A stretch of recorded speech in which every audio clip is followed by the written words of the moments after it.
আসসালামু আলাইকুম ওয়া রাহমাতুল্লাহি ওয়া বারাকাতুহু।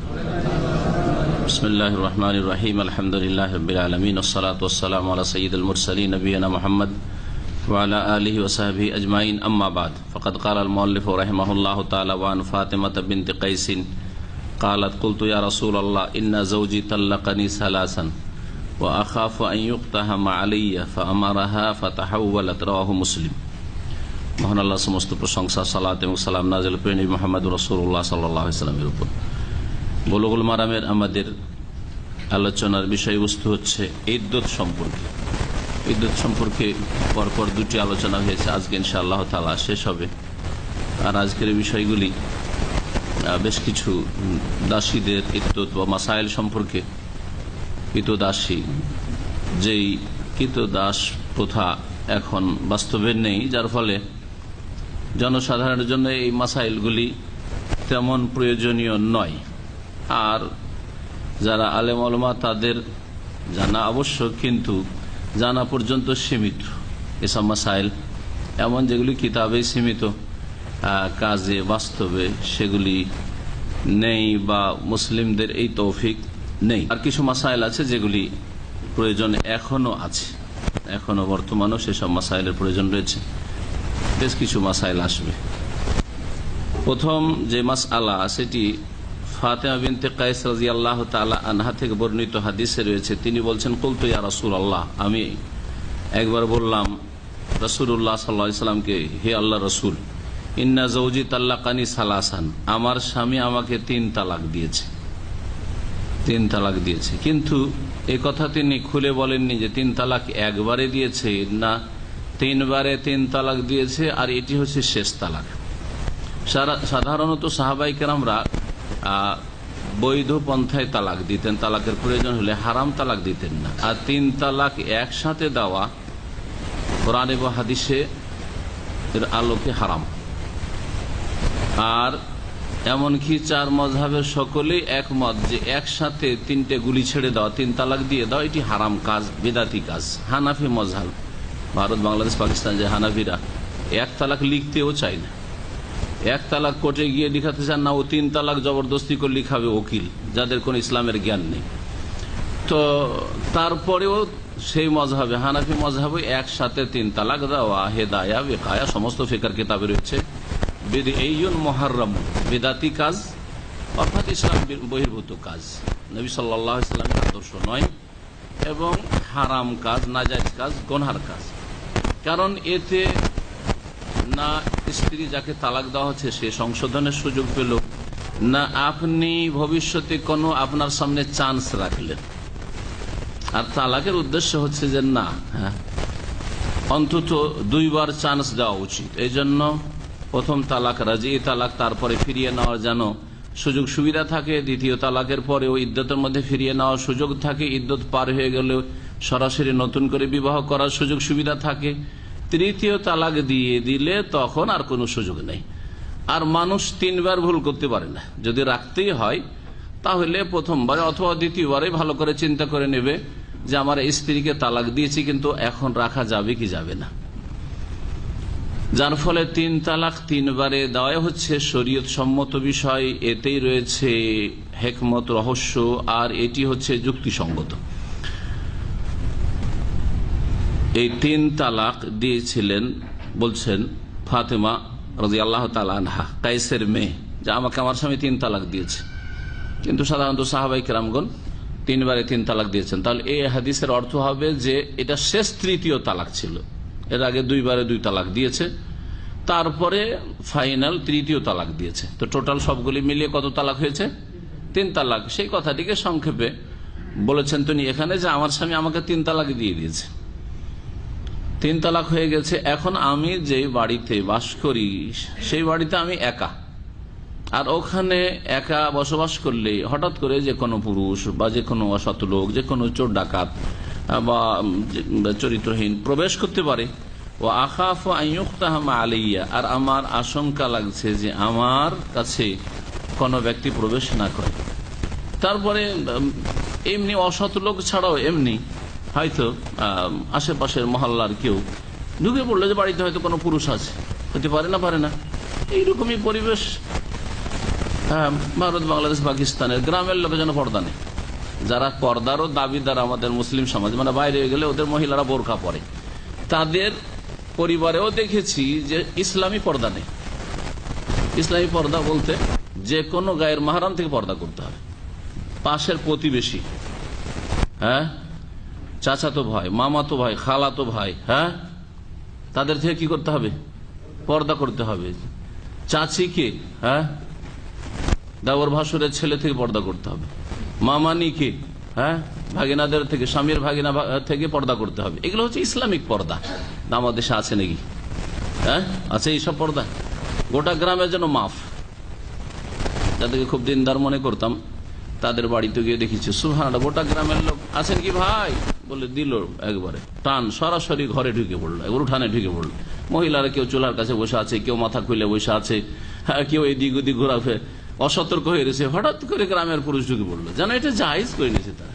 এগুলো ইসলামিক পর্দা নাই। ইসলামিক পর্দা হচ্ছে যে একমাত্র মাহারাম, তবুও মাহারাম ছেলে হলেও বাপ হলেও জানিয়ে প্রবেশ করবে যে হ্যাঁ, কোনো পুরুষ আমার বাপ অথবা ছেলে প্রবেশ করছে। হতে পারে যে শরীরের এতটুকু খোলা আছে যেটা ছেলের সামনে খোলা যায় না, হ্যাঁ, বাপের সামনে খোলা যায় না, এটা তো হইতে পারে কি পারে না। এই জন্য এটা হচ্ছে অধিক সতর্কতা যে নিজের বাড়িতে ঢুকলে ফায়দা দেখাল তুম বইউতান, যে কোনো বাড়িতে ঢুকো, মেয়ের বাড়িতে ঢুকো, আপন বোনের বাড়িতে ঢুকো, হ্যাঁ, মায়ের বাড়িতে ঢুকো, ফায়দা দেখাল তো ফাসাল্লেমু আলা আনফুসাকুম, সালাম দাও, সালামের মাধ্যমে জানিয়ে দাও যে আমি ছেলে অথবা বাপ বা ভাই প্রবেশ করছি, আসছি। আর যদি গায়ের মাহরাম, যার সাথে বিয়ে জায়েজ, তাদের তো এইভাবে প্রবেশ করাই জায়েজ নয়। লা তাদখুলু বুয়ুতান গায়রা বুয়ুতিকুম, অপরের বাড়িতে প্রবেশ করিও না। আল্লাহ কোরআনে কারীমে বলেছে সূরা নূরে, যতক্ষণ পর্যন্ত সালাম দেবে, অনুমতি নেবে, তারপরে বাড়িতে পুরুষ লোক যদি থাকে তো এমন জায়গায় বসাবে যেখানে মহিলারা ঘোরাফেরা করে না, হ্যাঁ, মহিলাদের থেকে দূরে বসাবে ইত্যাদি। মহিলাদেরকে সতর্ক হয়ে যেতে হয়, যদি ভিতরেও নিয়ে যেতে হয় কখনো, মহিলাদেরকে ঘরে ঢুকিয়ে দিবে, ভিতরে রাখবে, আর তারপরে পুরুষদের সাথে আপনি বসবেন। তো ইসলামিক পর্দা সত্যিকার অর্থে আমাদের সমাজে নেই বললেই চলে, হাজার একটি লোকের বাড়িতে নেই। তো কোনো ব্যক্তি হঠাৎ করে ঢুকে যেতে পারে, বলছেন ফাতেমা বিনতে কাইস, ফাআমারাহা, আমি একা থাকতে সেখানে ভয় করছি, ফাআমারাহা, রাসূলুল্লাহ সাল্লাল্লাহু আলাইহি ওয়াসাল্লাম তাকে নির্দেশ দিলেন বা অনুমতি দিলেন, ফাতাহাওয়াল, যেহেতু ফাতাহাওয়ালাত, সে তখন ওই বাড়ি থেকে অন্য জায়গায় স্থানান্তরিত হয়ে গেল, যেখানে সে নিরাপদ মনে করছে নিজেকে। এই হচ্ছে হাদিস তালাক প্রাপ্তার ক্ষেত্রে। এই বিষয়ে বিস্তারিত আলোচনা গত আলোচনাগুলিতে হয়েছে। এক তালাকের পরে অথবা দুই তালাকের পরে যখন ফিরিয়ে নেওয়ার সুযোগ সুবিধা আছে, তখন ইদ্যত যতদিন থাকবে ততদিন পর্যন্ত স্বামীর ওপর ভরণ পোষণ ফরজ আর বাসস্থান দেওয়া ফরজ। স্বামী বাড়ি থেকে বের করবে না, লা তুখরিজুহুন্না মিন বুয়ুতিহিন্না, নিজের বাড়ি থেকে বের করে দিয়ে না। বের করলে তোমারই কি করে তার ক্ষেত্রে নম্রতা আসবে, আর সেই বা কি করে স্ত্রী কি করে সংশোধন করার সুযোগ পাবে, কাছাকাছি থাকবে, যে একে অপরের কাছাকাছি হওয়ার সুযোগ পাবে বা ভুল বুঝার সুযোগ পাবে।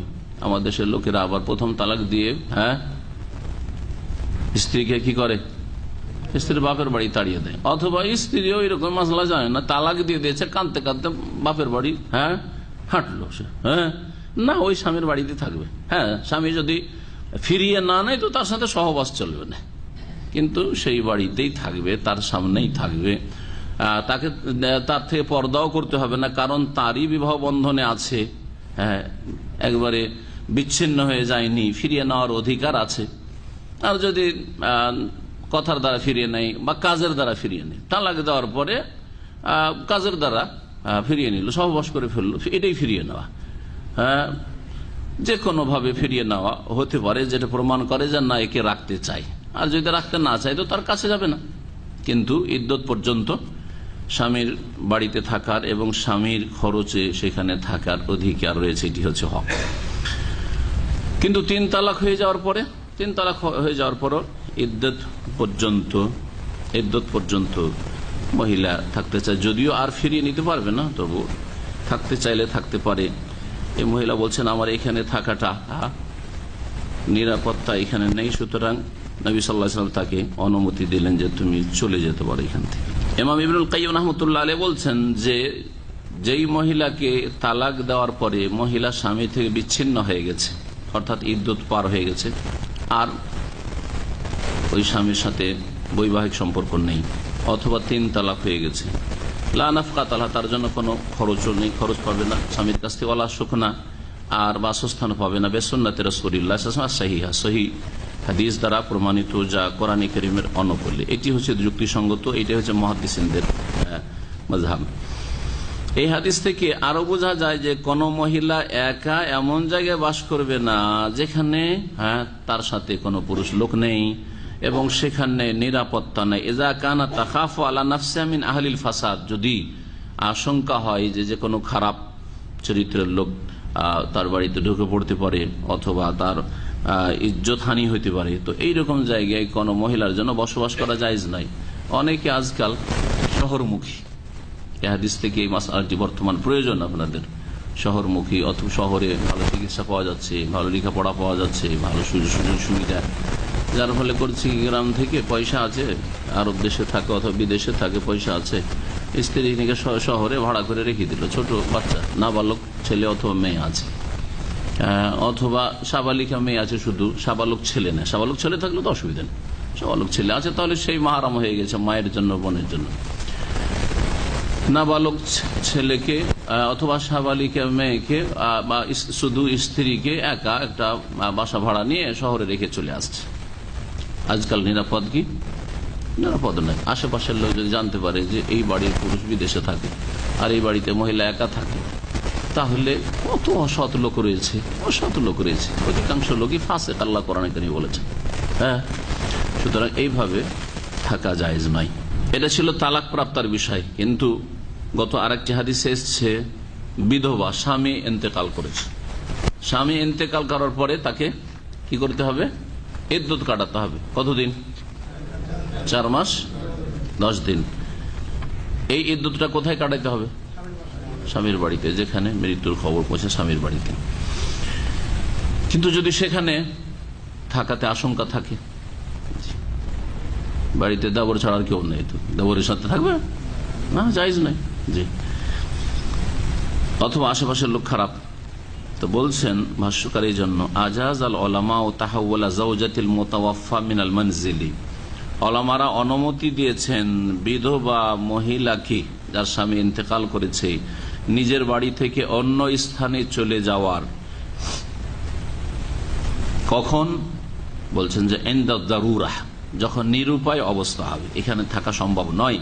কান তাখাফ আলা নাফসিহা, ভয় লাগছে একা বসবাস করতে ওখানে, অথবা তার ইজ্জত হানির ভয় নেই কিন্তু ধন সম্পদ কেউ লুটপাট করে নেবে, এখানে আমি টাকা পয়সা সংরক্ষণ করতে পারবো না, ভয় লাগছে। আউলে তাহবিলে মালিক আহমিন, অথবা বাসা ভাড়াই ছিল, বাসা ভাড়া ছিল, বাসার মালিক বলছে যে না আমি আর ভাড়া দেবো না, বেরিয়ে যাও। কি করবে? নিরুপায়, বেরিয়ে যেতে হবে। আও তালাবহু উজরাতান আকসার মিন উজরাতি মিসলি, অথবা ভাড়া দিল বাড়িয়ে, যেমন কিছুদিন আগে সৌদি এমন ভাড়া বাড়াইলো যে 10,000 20,000, 15,000 তো সর্বনিম্ন, 10,000 যায়, তাই না? মানে এইরকম পরিস্থিতি সবাই যে 10-এর জায়গায় 15 দিতে পারবে জরুরি নাই। মানে ওই রকম হয়তো বিধবা সম্মুখীন হলো সংকটের, ভাড়া দিল বাড়িয়ে, 4 মাস 10 দিন ওকে বেশি ভাড়া দিয়ে থাকতে হবে না, দিনে এত সংকীর্ণতা নেই, সে সেখান থেকে অন্য জায়গায় সুবিধা দেখে বাসা পরিবর্তন করতে পারে, এই কথা বলছেন। অথবা ভাড়া দিতে পারছেন না, স্বামী মারা গেছে, স্বামী বেঁচে থাকাকালীন ভাড়া দিচ্ছিল, এখন এই বিধবা ভাড়া দিতে পারছেন, টাকা পয়সা নেই, আর মায়ের বাড়িতে থাকলে সেখানে ফ্রিতে থাকতে পাবে, ভাইয়ের বাড়িতে থাকলে ফ্রিতে থাকতে হবে, তাহলে স্থানান্তরিত হতে পারবে? পারবে না? পারবে বলছেন কথা।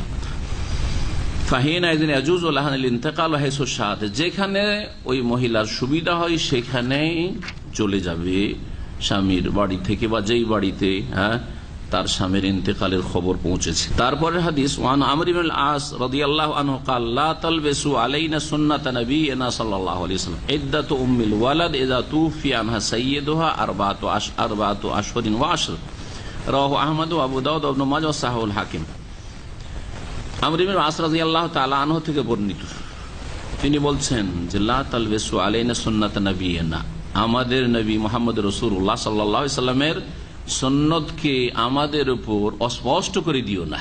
মানে যেটি সুন্নতের তরিকা সেটা আমাদেরকে জেনে মানার জন্য সুযোগ সুবিধা রাখো, আর মানুষের সামনে বিভিন্ন রকমের ফতোয়া দিয়ে সুন্নত থেকে দূরে আমাদেরকে সরিয়ে দিও না। যেমন আজকাল বিদাতি সমাজ মুসলিমদেরকে, জনগণকে বিদাতি মৌলভী সাহেবরা সুন্নতি তরিকা থেকে অনেক দূরে সরিয়ে দিয়েছে। ধর্ম কর্মই বিদাতি ধর্ম, অধিকাংশ কাজগুলি তাদের বিদাতি কাজ, সুন্নত থেকে অনেক, নামাজের ক্ষেত্রে সুন্নত থেকে দূরে সরে গেছে। তারপরে বিভিন্ন জীবনের ক্ষেত্রে নবী সাল্লাল্লাহু আলাইহি ওয়াসাল্লাম আদর্শ থেকে সরে গেছে। বিদাতিদেরকে জীবনে দেখেছেন যে সোমবার বৃহস্পতিবার রোজা রাখে, জীবনে কোনো বিদাতিকে পাবেন যে সোমবারে রোজা রাখে? নবী সাল্লাল্লাহু আলাইহি ওয়াসাল্লাম সোমবারে করে প্রতি সপ্তাহে সোমবার রোজা রেখেছেন। কিন্তু মিলাদুন নবী দেখেন বিদাতিদের সবচেয়ে বড় সওয়াবের কাজ, বরং এইটা ঈদ উল ফিতর, ঈদ উল আজহার চাইতে তাদের বড় ঈদ, বড় উৎসব।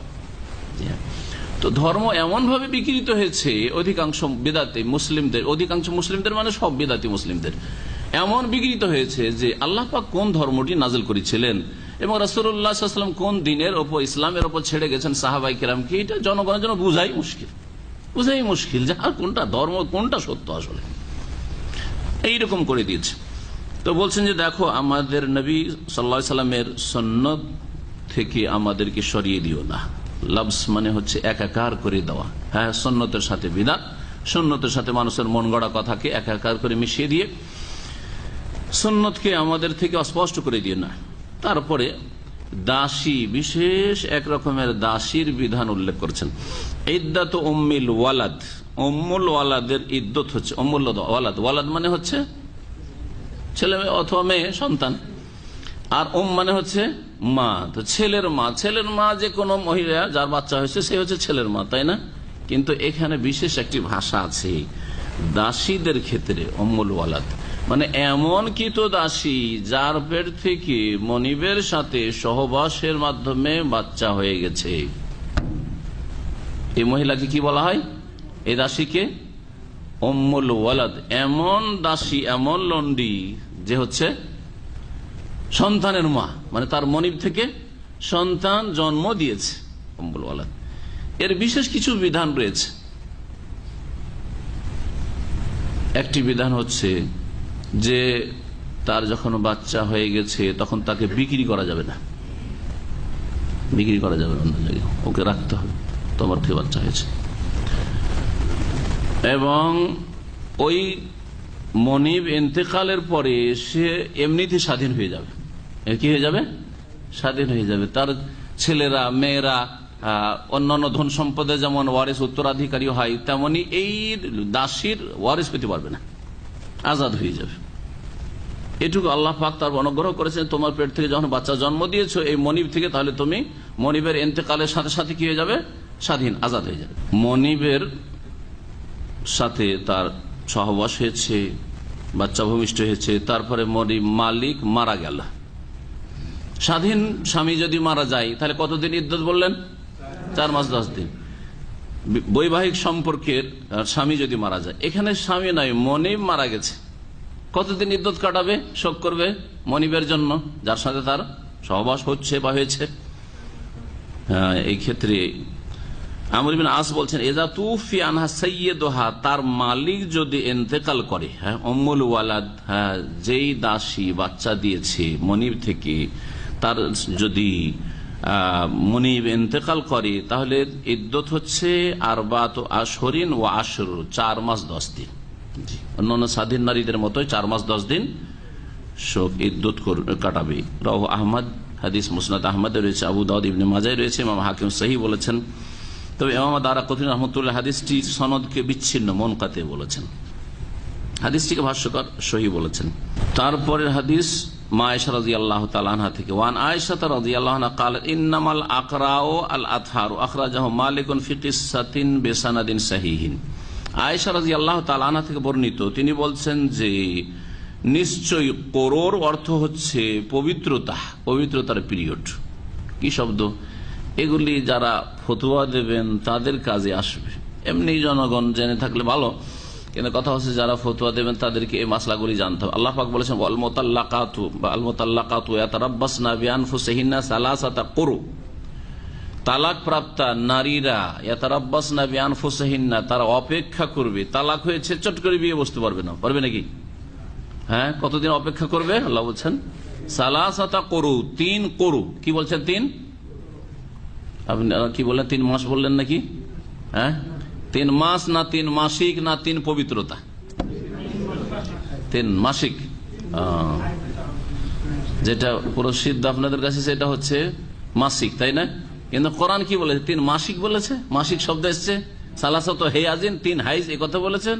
ওয়াল মুতাল্লাকাতু, তালাক প্রাপ্তা, ইয়াতারাব্বাসনা, অপেক্ষা করবে, বিআনফুসিহিন্না, নিজেদের ব্যাপারে।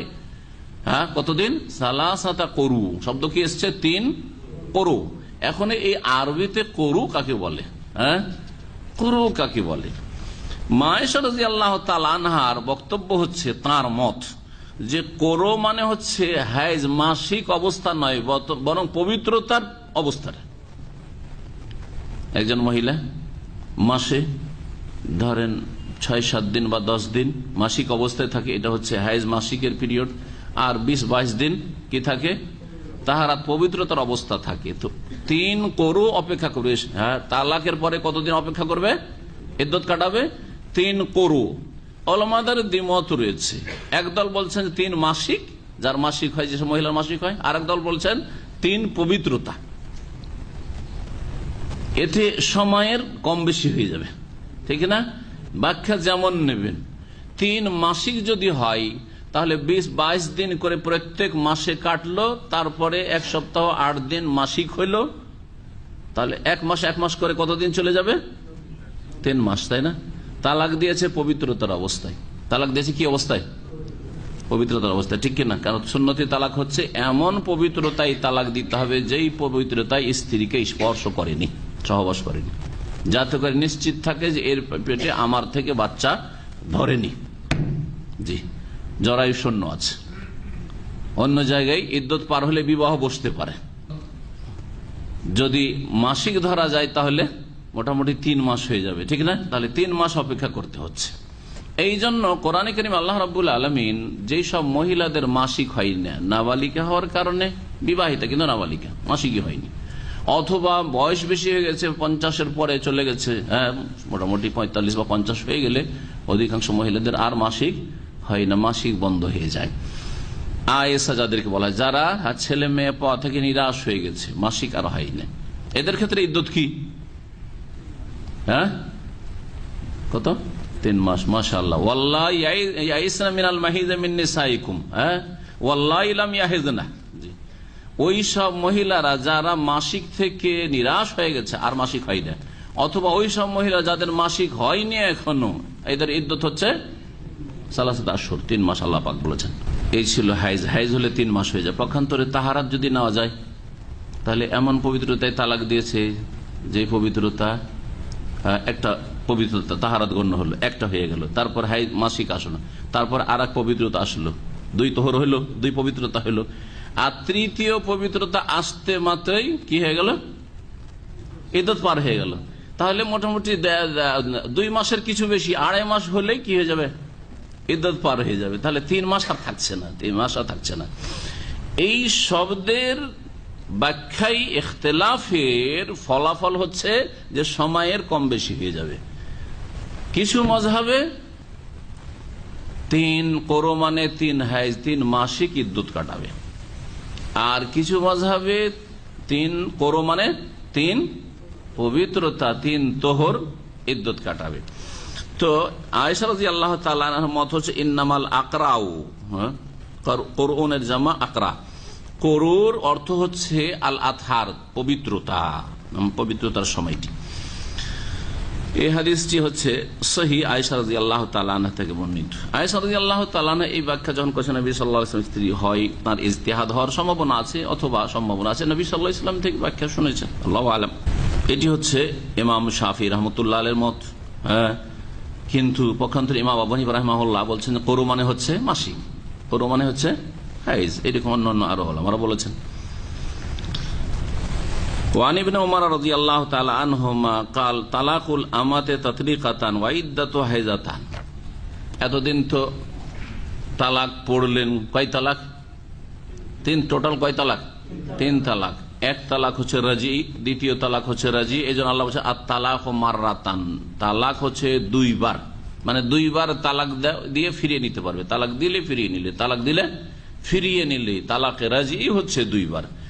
তারপরে যদি তুমি রাখতে চাও রাখো ফিরিয়ে নিয়ে, আর না হলে যদি বলো যে আমি আর রাখবোই না, দ্বিতীয়বারও ফিরিয়ে নিলে পরে বলছেন না আর রাখবো না, তো এখন চিন্তা করেই তালাক দাও, কারণ তৃতীয় তালাকের পর আর তোমার জন্য হালাল হবে না যতক্ষণ পর্যন্ত স্বেচ্ছায় কোথাও বিবাহ ওই মহিলার না হবে, তারপরে স্বেচ্ছায় ওই স্বামী না ছাড়বে, কোনো চুক্তিতে নয়, কোনো ইশারা ইঙ্গিতে নয় যে ভাই তুমি বিয়ে শাদী করে নাও, বন্ধু মানুষ, আর রাখো 2-4 দিন যা রাখার রাখো, তারপরে তালাক দিয়ে দিও কারণ আমার ছেলে মেয়ে আছে, স্ত্রীটা ফিরে আসলে ভালো, এইসব চলবে না, ইঙ্গিত করাও চলবে না, হারাম। স্বাধীন মহিলাদের জন্য 3 তালাক। এখন দাসী, দাসী কয় তালাক দিলে বিচ্ছিন্ন হয়? দাসীরও বিয়ে হইতে পারে, কিন্তু দাসীর বিয়েরও বিধান আছে। দাসী হচ্ছে কোনো মালিকের, তাই না? তো মালিক যদি পুরুষ হয় তাহলে সেই ব্যক্তি ইচ্ছা হলে নিজের জন্য রাখবে এবং নিজে সহবাস করবে, যেটা জায়েজ তার জন্য, তার দাসী হওয়ার কারণে। আর যদি মনে করে যে না আমার প্রয়োজন, আমার স্ত্রী আছে, আমার আরো দাসী আছে, অথবা আমার কয়েক স্ত্রী আছে, এইসব দাসীর সাথে আমি সহবাস করবো না, সে যদি তার উদারতার সাথে অন্য কোনো কারো সাথে বিয়ে দিতে চায় তাহলে বিয়ে দিতে পারে। আগামী সপ্তাহে আসবে যে স্বাধীন ব্যক্তি দাসীকে বিয়ে করতে পারে কিনা। দাস দাসীকে তো বিয়ে করতে পারে, কিন্তু স্বাধীন ব্যক্তি দাসীকে বিয়ে করতে পারে কিনা কোরআন কারিমে তাফসীর আসবে।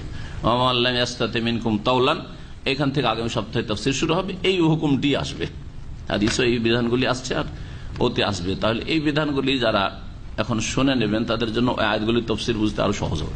বিবাহ শাদী, দাসীর বিবাহের কথা বলছিলাম। দাসীর যদি বিবাহ দিতে চায় মনিব, যে এই দাসীটার কোন একটা দাসের সাথে, কোন একজন গরিব স্বাধীন মানুষ, সে স্বাধীন মহিলাকে বিয়ে করতে পারে না, তার মতো স্বাধীন পরিবারে বিয়ে করতে পারে না, তো এই দাসীটাকে অল্প পয়সাতে বিয়ে দিয়ে দিই, অল্প মোহর লাগবে, বিয়ে দিয়ে দিই কোনো স্বাধীন ছেলের সাথে, অথবা দাস ছেলের সাথে বিয়ে দিয়ে দিই, তো বিয়ে দেওয়া জায়েজ। এই ক্ষেত্রে দাসীর অভিভাবক, দাসীর তো আত্মীয় স্বজন নেই, সে দাসত্ব জীবন কাটাচ্ছে, আর আত্মীয় স্বজন থাকলেও আত্মীয় স্বজনের কর্তৃত্ব তার উপর নাই, কারণ তার মনিব আছে।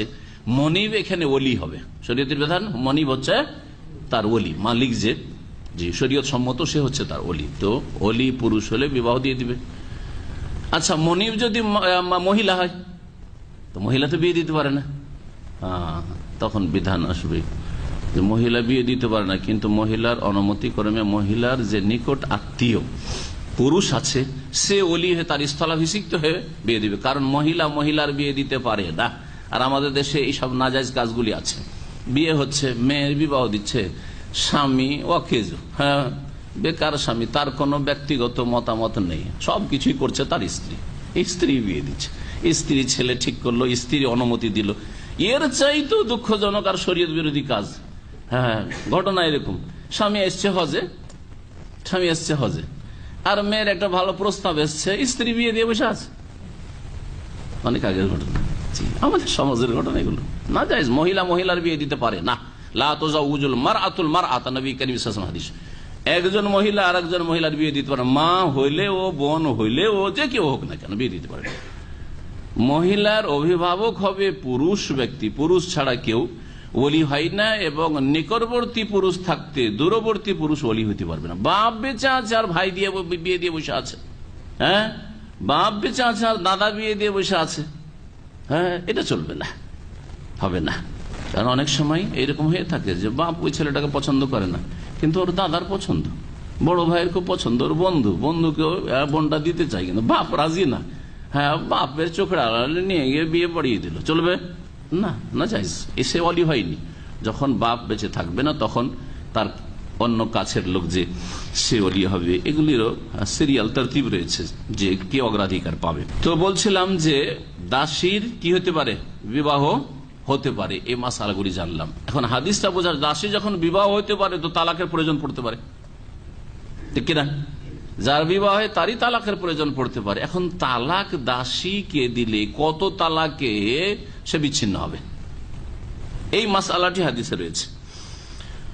বলছেন আব্দুল্লাহ বিন উমর রাদিয়াল্লাহু তাআলা আনহুমা قال তালাকুল আমাতে তাতলিকাতান, দাসীর তালাক হচ্ছে 2 তালাক। 2 তালাকে কি হয়ে যাবে? হ্যাঁ, বিচ্ছিন্ন বায়না হয়ে যাবে। কারণ দাসীর সবকিছু অর্ধেক অর্ধেক, জি, এই বিধানটি রয়েছে। সাজা শাস্তির ক্ষেত্রে স্বাধীন মহিলা যদি ব্যভিচারে লিপ্ত হয়, অবিবাহিতা, তাহলে তার শাস্তি কি? 100টি বেত্রাঘাত, সূরা নূরে রয়েছে। দাসী মহিলা যদি জেনা ব্যভিচারে লিপ্ত হয়, তাহলে তার দণ্ডবিধান কি? 50।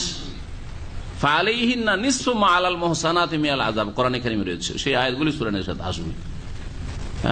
বিবাহিতা মহিলার যে দণ্ডবিধান শাস্তি রয়েছে তার অর্ধেক শাস্তি দেওয়া হবে, তার অর্ধেক, যেটাকে অর্ধেক করা যায় যদি বিভাজন হয়, তাহলে যেমন 100কে 50 করা যাবে, কিন্তু বিবাহিতা, দাসী বিবাহিতা, অর্ধেক করা যাবে। যদি স্বাধীন মহিলা বিবাহিতা হয়, তাহলে তার শাস্তি জেনা করলে মৃত্যুদণ্ড। মৃত্যুদণ্ডকে 50 করা যাবে কি? ভাগ করা যাবে না, করা যাবে না, তখন চলবে না। তালাকের ক্ষেত্রে ওই রকমই, অর্ধেক তালাক তো 1.5 তালাক হওয়া উচিত। 3 তালাকে বিচ্ছিন্ন হয় স্বাধীন মহিলা, তাহলে দাসীর জন্য কত হওয়া উচিত?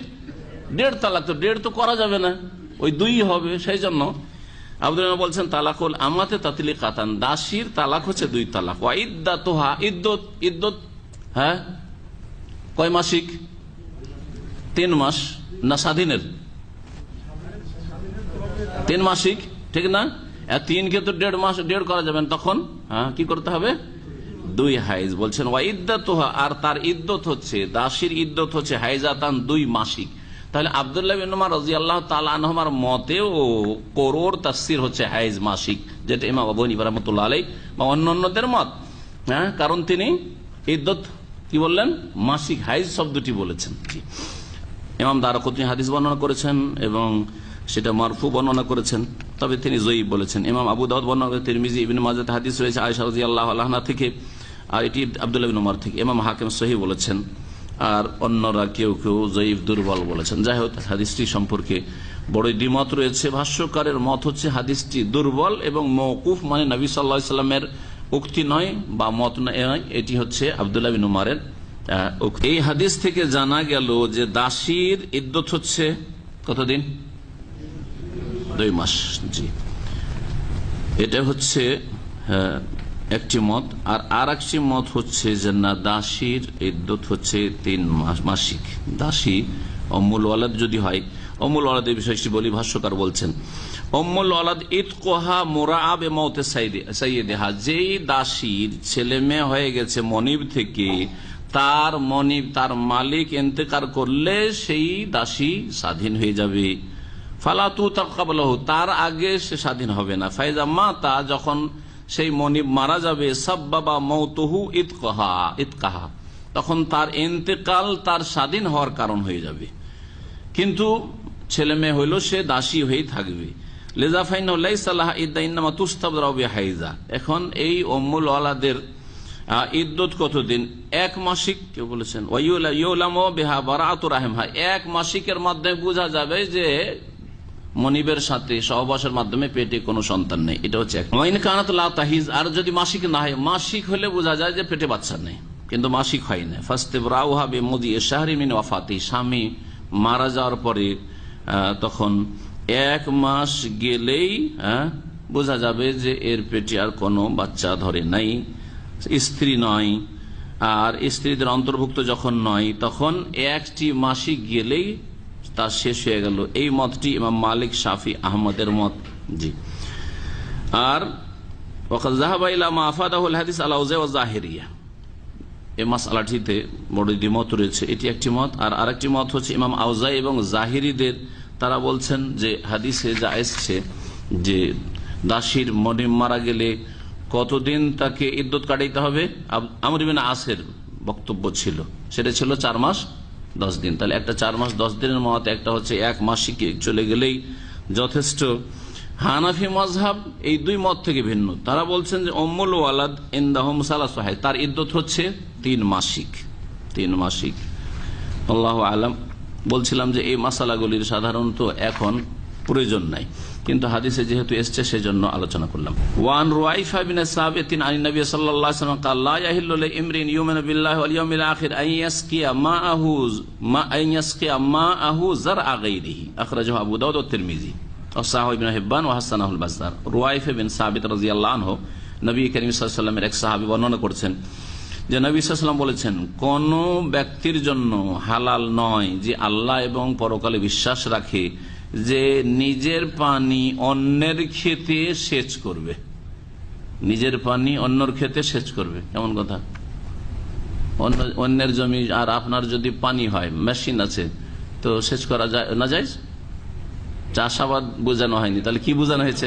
হ্যাঁ, অন্য জিনিস বোঝানো হয়েছে। মাশাআল্লাহ, তাহলে বুঝেছেন। সেটা হচ্ছে যে কোন স্বামীর সাথে কোন স্ত্রীর বা মনিবের সাথে যদি সহবাস হয়ে থাকে, তাহলে তারপরে বিয়ে করে তার রেহম শূন্য আছে কি নেই এটা নিশ্চিত না হয়ে কি করা যাবে না? বিয়ে করা যাবে না বা সহবাস করা যাবে না। সহবাস করা যাবে না, এটা মাসালা। কারণ এতে হবে কি, দুই স্বামীর বীর্য একত্রিত হবে। বড় হিকমত রয়েছে। আমি একটি গবেষণায় পড়ে দেখলাম, সুবহানাল্লাহ, একজন মহিলার সাথে একাধিক পুরুষ যদি একই সময় মানে কাছাকাছি সময় মিলিত হয়, তাহলে তাতে মারাত্মক ধরনের ব্যাধি সৃষ্টি হয় ওই মহিলাদের যৌনাঙ্গে। মারাত্মক ধরনের ব্যাধি সৃষ্টি হয়, আর ওই পুরুষেরও। আর আজকাল এই জেনার কারণে যে এডসের রোগ হচ্ছে সেটা আরো স্পষ্ট করে দিয়েছে। কারণ জেনাকারিনী মহিলা তো আর একজন পুরুষের সাথে সীমিত থাকে না, তাই না? হয়তো স্বামী আছে, স্বামীর সাথেও চলছে, অন্যের সাথে চলছে, অথবা বিবাহিতা নয় তো কয়েক ছেলের সাথে তার ভাবসাব, যার ফলে মারাত্মক রোগে আক্রান্ত হয় এরা। তো ঠিক ওই রকমই রোগে আক্রান্ত হওয়ার আশঙ্কা আছে যদি একই সময় কাছাকাছি সময়ে দুই বীর্য একত্রিত হয়। জি হ্যাঁ, সেই জন্য এই হিকমতের কারণে ইদ্যত আল্লাহ পাক নির্ধারণ করেছেন। আর ইদ্যত কমপক্ষে 3টা মাসিক যদি অতিক্রম হয়ে যায়, তাহলে আর ওই ক্ষয়ক্ষতির আশঙ্কা থাকে না, রোগে আক্রান্ত হওয়ার আশঙ্কা থাকে না। এই গবেষণাগুলি আজকাল মেডিকেল সায়েন্সে অমুসলিম কাফেররা বলছে যে আল্লাহ পাক কোরআনে ইদ্যতের মাধ্যমে দিয়েছেন আমাদের। তো বলছেন এই হাদিসে যে কোন আল্লাহ এবং পরকালে বিশ্বাসী ব্যক্তির জন্য জায়েজ নয় যে অন্যের বীর্য গিয়েছে আর তারপরে সে মানে অন্যের জমিতে হইলো, সেটা অন্যের জমিতে সে কি করবে? সেচ করবে। আর তারপরে ইদ্যত না পার হয়ে বা মাসিক ঋতুর মাধ্যমে স্পষ্ট না হওয়ার পরে সে কি করবে? সেচ করবে। সেচ করবে। হতে পারে পেটে বাচ্চা আছে, তাহলে আগের স্বামীর যদি পেটে বাচ্চা থাকে আর তারপরে সহবাস করে, তাহলে কি হয়ে গেল? দুই বীর্য একত্রিত হলো, যেটা নিষেধ করা হয়েছে। এর আর একটা উদাহরণ দিই। আজকাল সতীত্ব অধিকাংশ মহিলাদের মধ্যে নেই, ইল্লা মাশাআল্লাহ। কাফের ও মুসলিমদের মধ্যে তো একবার নিশ্চিত বলতে হবে, মুসলিম সমাজেও সতী সাধ্বী রমণী পাওয়াটা বড়ই কষ্টের বিষয়। জি, তো হতে পারে যে ব্যভিচার হয়েছে, হতে পারে যে ব্যভিচার হয়েছে। তো ব্যভিচার হওয়ার পরে তারপরে বিবাহ বসে গেল, আর বিবাহ হওয়ার পরে তার স্বামী তার সাথে মিলন করলো। এটা যদি জানা থাকে যে ব্যভিচার হয়েছে, তাহলে যতক্ষণ পর্যন্ত মাসিক হওয়ার মাধ্যমে রাহেম সম্পর্কে নিশ্চিত না হবে, জরায়ু সম্পর্কে যে গর্ভধারণ করেনি, ততক্ষণ পর্যন্ত সহবাস জায়েজ নাই। এই হাদিসের আলোকে একটি মাসলা জানা যাক, যে মাসলা এখানে ভাষ্যকার উল্লেখ করেছেন। সেটা হচ্ছে যে জেনাকারিনী মহিলা গর্ভধারণ হয়তো করেনি, গর্ভধারণ করলে তো বাচ্চা ভূমিষ্ঠ হওয়া পর্যন্ত অপেক্ষা করতে হবে, বাচ্চা ভূমিষ্ঠ হওয়া পর্যন্ত অপেক্ষা করতে হবে। কিন্তু গর্ভধারণ করেনি, হালতাজিব আলাইহাল ইদ্দা, ব্যভিচার হয়েছে, গর্ভধারণ করেনি, ইদ্যত কাটাতে হবে কিনা? ইদ্যত মানে কতদিন? 3 মাসিক, নাকি একটা মাসিক গেলেই যথেষ্ট? নিশ্চিত হয়ে যেতে হবে যে জেনা যে হয়েছিল ওই জেনা থেকে পেটে বাচ্চা ধরেনি। ফাজাহাবা জমহুরুল উলামা, অধিকাংশ উলামাদের মত হচ্ছে আন্নাহু লা ইয়াজিব আলাইহি ইদ্দা, যেহেতু এটা ব্যভিচার হয়েছে, বিবাহের সম্পর্ক ছিল না, সেজন্য ইদ্যত ফরজ নয়। তবে ইন্নামা তাস্তাবরিউ বিহাইজা, 1 মাসিকের মাধ্যমে নিশ্চিত হইতে হবে যে পেটে গর্ভধারণ করেনি। ওয়া মাযহাবুল আইম্মা সালাসা, তিন ইমামের মত এবং ইমাম আহমদের একটু, ইমাম আহমদ ছাড়া বাকি তিন ইমাম। ইমাম মালিক রহমতুল্লাহ আলাইহি ভিন্ন মত পেশ করেছেন। ইমাম মালিক রহমতুল্লাহ আলাইহি বলছেন যে কোন মহিলার দ্বারা যদি ব্যভিচার হয় তাহলে কি করতে হবে, 3 মাসিক পার করতে হবে, আর তারপরেই কি করবে, সহবাস করতে পারবে। জি, বিবাহ করে নিলেও সহবাস করতে পারবেন না। ওয়াস্তাদাল্লাহু আলা বিকাউলি আল ওয়ালাদু লিল ফিরাশ। এখন আছে এমন মাসালায় যে মাসআলার প্রয়োজন আপনাদের। বিদেশে আজকাল অধিকাংশ লোকেরা রুজি রোজগার করে, ঠিক না?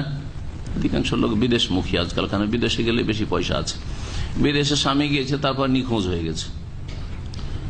যার স্বামী নিখোঁজ হয়ে গেছে সেই মহিলা কতদিন এই স্বামীর অপেক্ষায় থাকবে? আর কোনো যোগাযোগ না, টেলিফোন যোগাযোগ না, চিঠিপত্র, বেঁচে আছে কিনা তাও জানে না, না মারা গেছে কোনো খবর রাখে না, কতদিন অপেক্ষা করবে? 4 বছর। ইখতিলাফ রয়েছে, বড় ইখতিলাফ রয়েছে। এখন এই হাদিস নিয়ে আলোচনা করি। ওমর রাদিয়াল্লাহু তাআলা আনহু থেকে বর্ণিত, তিনি বলছেন ফি ইমরাআতিল মাফকুদ, হ্যাঁ, হারিয়ে যাওয়া, নিখোঁজ ব্যক্তি, মাফকুদ নিখোঁজ ব্যক্তির স্ত্রীর মাসআলাই তিনি বলছেন, তারা বাসু আরবা সিনিন, 4 বছর মহিলা অপেক্ষা করবে। 4 বছর নিখোঁজ হয়ে আছে, 4 বছর অপেক্ষা করবে। 4 বছর পরে তাকে মৃত বলে ঘোষণা করা হবে। মৃত বলে ঘোষণা করলে, হ্যাঁ, যদি স্বামী মারা যায় তাহলে তার পরে কি রয়েছে, ইদ্যত রয়েছে। ইদ্যত হচ্ছে 4 মাস 10 দিন বিধবার। এই 4 মাস 10 দিন তারপরে কাটাবে, তারপরে অন্য জায়গায় বিবাহ বসে যাবে। বিবাহ হয়ে যাওয়ার পরে যদি চলে আসে, বড় সমস্যা। আমাকে একজন শোনাচ্ছেন অভাবের যুগে, হ্যাঁ, আরব দেশে, তার নিজের দাদির কথা শোনাচ্ছেন, একজন বড় শিক্ষিত লোক। সুবহানাল্লাহ, আজকে থেকে 80 বছর 100 বছর আগে এত অভাব ছিল, 100 যেতে না 80 বছর গেছে। এই আরব উপদ্বীপ থেকে কোথায় রুজি রোজগারের খোঁজে চলে গেছে, নিখোঁজ হয়ে গেছে। 5 বছর খোঁজ নেই। মহিলা 4 বছর অপেক্ষা করার পরে আর 4 মাস 10 দিন কাটিয়েছে, তারপরে অন্য স্বামীর সাথে বিয়ে হয়ে গেছে। বলছে আমার দাদির অন্য জায়গায় বিবাহ হয়ে গেছে। তারপরে ঘুরতে ঘুরতে আবার বাড়ি চলে এসছে ওই লোক। এখন দেখা যাক এই মাসআলা। বলছেন তিনি যে 4 বছর অপেক্ষা করবে মহিলা, সুম্মা তাতাদ্দু আরবাত আশহুরিন ওয়া আশরা, তারপর ইদ্যত কাটাবে 4 মাস 10 দিন। ইমাম মালিক এবং ইমাম শাফি এই হাদিসটি বর্ণনা করেছেন। এই হাদিসটি মওকুফ, অর্থাৎ ওমর রাদিয়াল্লাহু তাআলা আনহুর ব্যক্তিগত উক্তি ওনার, এবং হাদিসটি হচ্ছে মওকুফ হাদিস সহিহ। নবী সাল্লাল্লাহু আলাইহি ওয়াসাল্লামের সাহাবায়ে কেরামগণ কোন কথা যদি নবীর সাথে সম্পর্কিত না করে বলেন, তাতে বেশি সম্ভাবনা রয়েছে যে তারা নবী সাল্লাল্লাহু আলাইহি ওয়াসাল্লাম থেকে এই হুকুমটি জেনেছেন, কিন্তু নবীর সাথে কথাটিকে সম্পৃক্ত করেননি, রেফারেন্স দেননি যে নবী সাল্লাল্লাহু আলাইহি ওয়াসাল্লাম থেকে শুনেছি বা জেনেছি, বলেছেন, এই কথা বলেননি। সুতরাং সেটাও শক্তিশালী যদি সরাসরি মারফু হাদিস রাসূলুল্লাহ সাল্লাল্লাহু আলাইহি ওয়াসাল্লামের না পাওয়া যায় তাহলে। এবং যদি ধরে নেওয়া যায় যে না, তারা কোরআন এবং হাদিসকে সামনে রেখে ইজতিহাদ করেছেন, তো তারা সবচেয়ে বড় মুজতাহিদ। সাহাবায়ে কেরাম আবু বকর, ওমর, ওসমান, আলী, আবু হানিফা, শাফি, মালিক, আহমদ চাইতে বড় মুজতাহিদ। তো আবু হানিফা, শাফি, মালিক, আহমদ যদি ইজতিহাদ করে ফতোয়া দিয়ে থাকেন বহু মাসাইলে, হ্যাঁ, কোরআন এবং হাদিস ঘেঁটে, আর তারপরে মানুষ মাত্রে ভুল হইতে পারে, কেউ ভুলের ঊর্ধ্বে নয়, তাহলে এই অধিকারটি তাদের চাইতে বেশি সাহাবায়ে কেরামদের ছিল। জি, যারা বিশেষ করে ফতোয়া দিতেন সাহাবায়ে কেরামদের মধ্যে চার খলিফা, এছাড়াও আবু হুরায়রা রাদিয়াল্লাহু তাআলা আনহু, আয়েশা রাদিয়াল্লাহু আনহা, আব্দুল্লাহ বিন ওমর, জি, মুআয বিন জাবাল, ইত্যাদি ইত্যাদি। আরেকটি হাদিস এই মর্মে দেখা যাক, আর তারপরে মাসাইলগুলি আলোচনা করব। মুগীরা বিন শুবা রাদিয়াল্লাহু তাআলা আনহু থেকে বর্ণিত, তিনি বলছেন কালা রাসূলুল্লাহ সাল্লাল্লাহু আলাইহি ওয়াসাল্লাম বলেছেন, ইমরাআতুল মাফকুদে ইমরাআতুহু, নিখোঁজ ব্যক্তির স্ত্রী তারই স্ত্রী থাকবে, হাত্তা ইয়াতিয়াহাল বায়ান, যতক্ষণ পর্যন্ত ওই স্ত্রীর কাছে, মহিলার কাছে কোনো খবর না আসবে, ইতিবাচক অথবা নেতিবাচক, বেঁচে আছে অথবা নেই, মারা গেছে, যতক্ষণ খোঁজ খবর না আসবে। ইমাম দারকুতনি বর্ণনা করেছেন বিইসনাদিন দাইফিন, কিন্তু তার সনদ হচ্ছে দুর্বল। এই হাদিসটি যদি সহিহ হতো তাহলে প্রথম কথা হাদিসটি হচ্ছে দুর্বল, সুতরাং এই মাসালা, এই হাদিস দিয়ে মাসালা সাব্যস্ত হবে না। যদি ধরে নেওয়া যায় যে ঠিক আছে, ধরলাম যেটা সহিহ, তাহলে কি হবে? আগের যে হাদিসটিতে রয়েছে 4 বছর অপেক্ষার কথা, তার থেকে এটি বিপরীত হয়ে যাচ্ছে, তাই না? অপেক্ষা করতে থাকবে যতক্ষণ পর্যন্ত তার কাছে কোনো খবর না আসবে। তাহলে নিখোঁজ, কোনো খবর পাওয়া যায় না, তাহলে অপেক্ষা করতেই থাকবে, বোঝা যায়। তো মাসালা তার বিপরীত দিকে চলে যেত। যদি সহি হাদিস হতো, কিন্তু হাদিস হচ্ছে যায়িফ। ভাষ্যকারও বলছেন আল হাদিস যায়িফুন। ইমাম দারাকুতনি হাদিসটিকে যায়িফ সূত্রে বর্ণনা করেছেন। ইমাম বাইহাকি হাদিসটিকে বর্ণনা করেছেন তাও যায়িফ। ইমাম আবু হাতেম বাইহাকি অনেক ওলামারা হাদিসটিকে যায়িফ বলেছেন। আর যায়িফ দুর্বল হওয়ার কারণে গবেষক ওলামারা এই হাদিসের ওপর আমল করেন নাই। অর্থাৎ কোন মহিলাকে এই কথা বলতে চাননি যে তুমি যতদিন খবর না পাচ্ছ অপেক্ষা করেই থাকো, ওর দিকে তাকিয়েই থাকো। এই মাসআলাটি একটি বিস্তারিত আলোচনা করা যাক। বলছেন ভাষ্যকার, এজা ফকিদার রাজুল মিন আহলি, কোন পুরুষ যদি নিখোঁজ হয়ে যায় তার স্ত্রী থেকে, ওয়ালাম ইউকাফ লাহু আলা আসার, তার কোনো খোঁজ খবর পাওয়া যায় না, কারো মাধ্যমে যদি খোঁজ খবর যায় আছে অমুক দেশে আছে, তাহলে তো আছে, কিন্তু খোঁজ খবর পাওয়া যাচ্ছে না। ফাকাসসামাহুল উলামা ইলা কিসমাইন, দুই ভাগে বিভক্ত করেছেন এই অবস্থাটিকে, দুই ভাগে বিভক্ত করেছেন। আচ্ছা, তার আগে বলেননি স্বামী সম্পর্কে খোঁজ খবর পাচ্ছে মহিলা যে আছে অমুক দেশে আছে, বেঁচে আছে, কিন্তু স্ত্রীর খোঁজ খবরও নেই না আর খরচ খরচাও পাঠায় না। এই ক্ষেত্রে স্ত্রীর করণীয় কি? যদি চাই তাহলে আদালতের আশ্রয় নেবে আর তারপরে খোলা নেবে। খোলাতে ওই স্বামীকে ডাকা হবে আদালতে, আদালতে হাজির হইলে হইল, আর যদি হাজির না হয় তাহলে শাসক এবং অথবা শাসকের প্রতিনিধি যে কাজী রয়েছেন কি করবেন, জজ রয়েছেন, তিনি ঘোষণা করে দিবেন বিবাহ বিচ্ছেদের, ফাসখে নেকাহ বা খোলার ঘোষণা করে দিবেন। কারণ সে তার দায়িত্ব, ফরজ দায়িত্ব পালন করছে না, ভরণ পোষণ ফরজ, হ্যাঁ, তারপরে তার সাথে সহবাস তার উপর ফরজ, তার কাছে থাকা ফরজ, কোনো খোঁজ খবর নিচ্ছে না, এই ক্ষেত্রে মহিলা খোলা নিয়ে নিবে। কিন্তু কেউ যদি ধৈর্য ধরে থাকে যে স্বামী যখন বেঁচে আছে আমি আর কোথাও বিবাহ করব না, আর এর কাছ থেকে আমি খোলা নেব না, তাহলে অপেক্ষায় থাকতে পারে, অপেক্ষায় থাকতে পারে, কারণ তা জানা আছে যে তার স্বামী বেঁচে আছে। কিন্তু নিখোঁজ ব্যক্তি এবং তার কোনো খোঁজ খবরও পাওয়া যায় না যে বেঁচে আছে কি না, এই অবস্থাকে দুই ভাগে ভাগ করা হয়েছে। একটি অবস্থা হচ্ছে আইয়াকুনা গালিবু গাইবাতি আসসালামা, নিখোঁজ কিন্তু তার সম্পর্কে অধিক সম্ভাবনা যে সে সহি সালামত আছে, কারণ সে হয়তো ব্যবসার সফরে গিয়েছিল, অথবা ভ্রমণে গিয়েছিল, অথবা কোনো জায়গায় লেখাপড়া করার জন্য গিয়েছিল, সাধারণত এরকম ক্ষেত্রে মানুষ বেঁচে থাকতে পারে, এমন জায়গায় যায়নি যেখানে ঝুঁকি রয়েছে জানের। ফাহাদা ইউনতাজারু ফি তামামাতি সিনা সানা মিন মুনযু বিলাদাতি, একদল ওলামার কাছে, তাদের মধ্যে ইমাম আহমদ বিন হাম্বলের ফতোয়া ভাষ্যকার উল্লেখ করছেন যে 90 বছর অপেক্ষা করবে, 90 বছর অপেক্ষা করবে। আপনার আশ্চর্য হয়ে গেলেন না? আরো আশ্চর্য ফতোয়া বলছি। 90 বছর কেন অপেক্ষা করবে? বলছে সাধারণত আজকালকার মানুষ, মানে আজকে থেকে 1200-1300 বছর আগের আইম্মায়ে কেরাম যখন মতামত পেশ করছেন, 1200 বছর আগের, ধরেন 1300 বছর আগের লোকেরা মোটামুটি 90 থেকে 100 বছর বাঁচত। হ্যাঁ, আজকেও যারা মোটামুটি ভালো আয়ু পায় তারা 90 থেকে 100 বছর বাঁচতে পারে। তো 90 বছর অপেক্ষা করবে, তার জন্ম থেকে, ওর স্বামীর জন্ম থেকে শুরু করে 90 বছর অপেক্ষা করবে। বুঝা গেছে? এটা হচ্ছে একটি মত। আরো এর চাইতে বেশি একটা মত বলি, জি হ্যাঁ, হানাফি মযহাবে তার জন্য 105 বছর অপেক্ষা করবে, এটা একটি মত ইমাম আবু ইউসুফ অথবা ইমাম আবু হানিফার ছাত্রদের। জি হ্যাঁ, আর একটা হচ্ছে যে এর চাইতে বেশি, সারা জীবন অপেক্ষা করতে হবে ওর জন্য, জি অপেক্ষা করবে। এগুলি হচ্ছে ওলামাদের মত মাত্র, কারণ তারা বলছে আসলে হচ্ছে যে বিবাহ বন্ধন বহাল আছে, বিবাহ বন্ধন, আর স্বামী বেঁচে আছে, আর স্বামীর বিবাহ বন্ধনে আছে, যখন বন্ধনে আছে তো কি করে ও এই অবস্থায় গিয়ে কোথাও বিয়ে করে নেবে? মাযহাবুল আইম্মা সালাসা ওয়া সাহিবাই আবি হানিফা আন্নাহু ইউনতাজারু বিহি হাত্তা ইয়াতাহাক্কাক মাউতুহু, বলছি অপেক্ষা করতে 90 বছর শুধু না, মোটামুটি সফরটা তার নিরাপদ সফর ছিল, কিন্তু খোঁজ পাওয়া যায় না বেঁচে আছে না মারা গেছে। বলছে অপেক্ষা করতে থাকবে যতক্ষণ পর্যন্ত তার মৃত্যু সম্পর্কে নিশ্চিত না হবে। তাহলে সেটা 90 এর বেশি তো হইতে পারে, কোনো খবর পাই না মৌতের, তা নিশ্চিত হইতে পারছেন না, বেঁচে থাকতে পারে, ইন্তজার করতে থাকবে। এটি হচ্ছে আবু হানিফা আর দুই সাথী, মানে আবু ইউসুফ মুহাম্মদের মত এবং 3 ইমামের মত। আর একটি মত হচ্ছে 4 বছরের মত, আর একটি মত হচ্ছে 4 বছরের মত।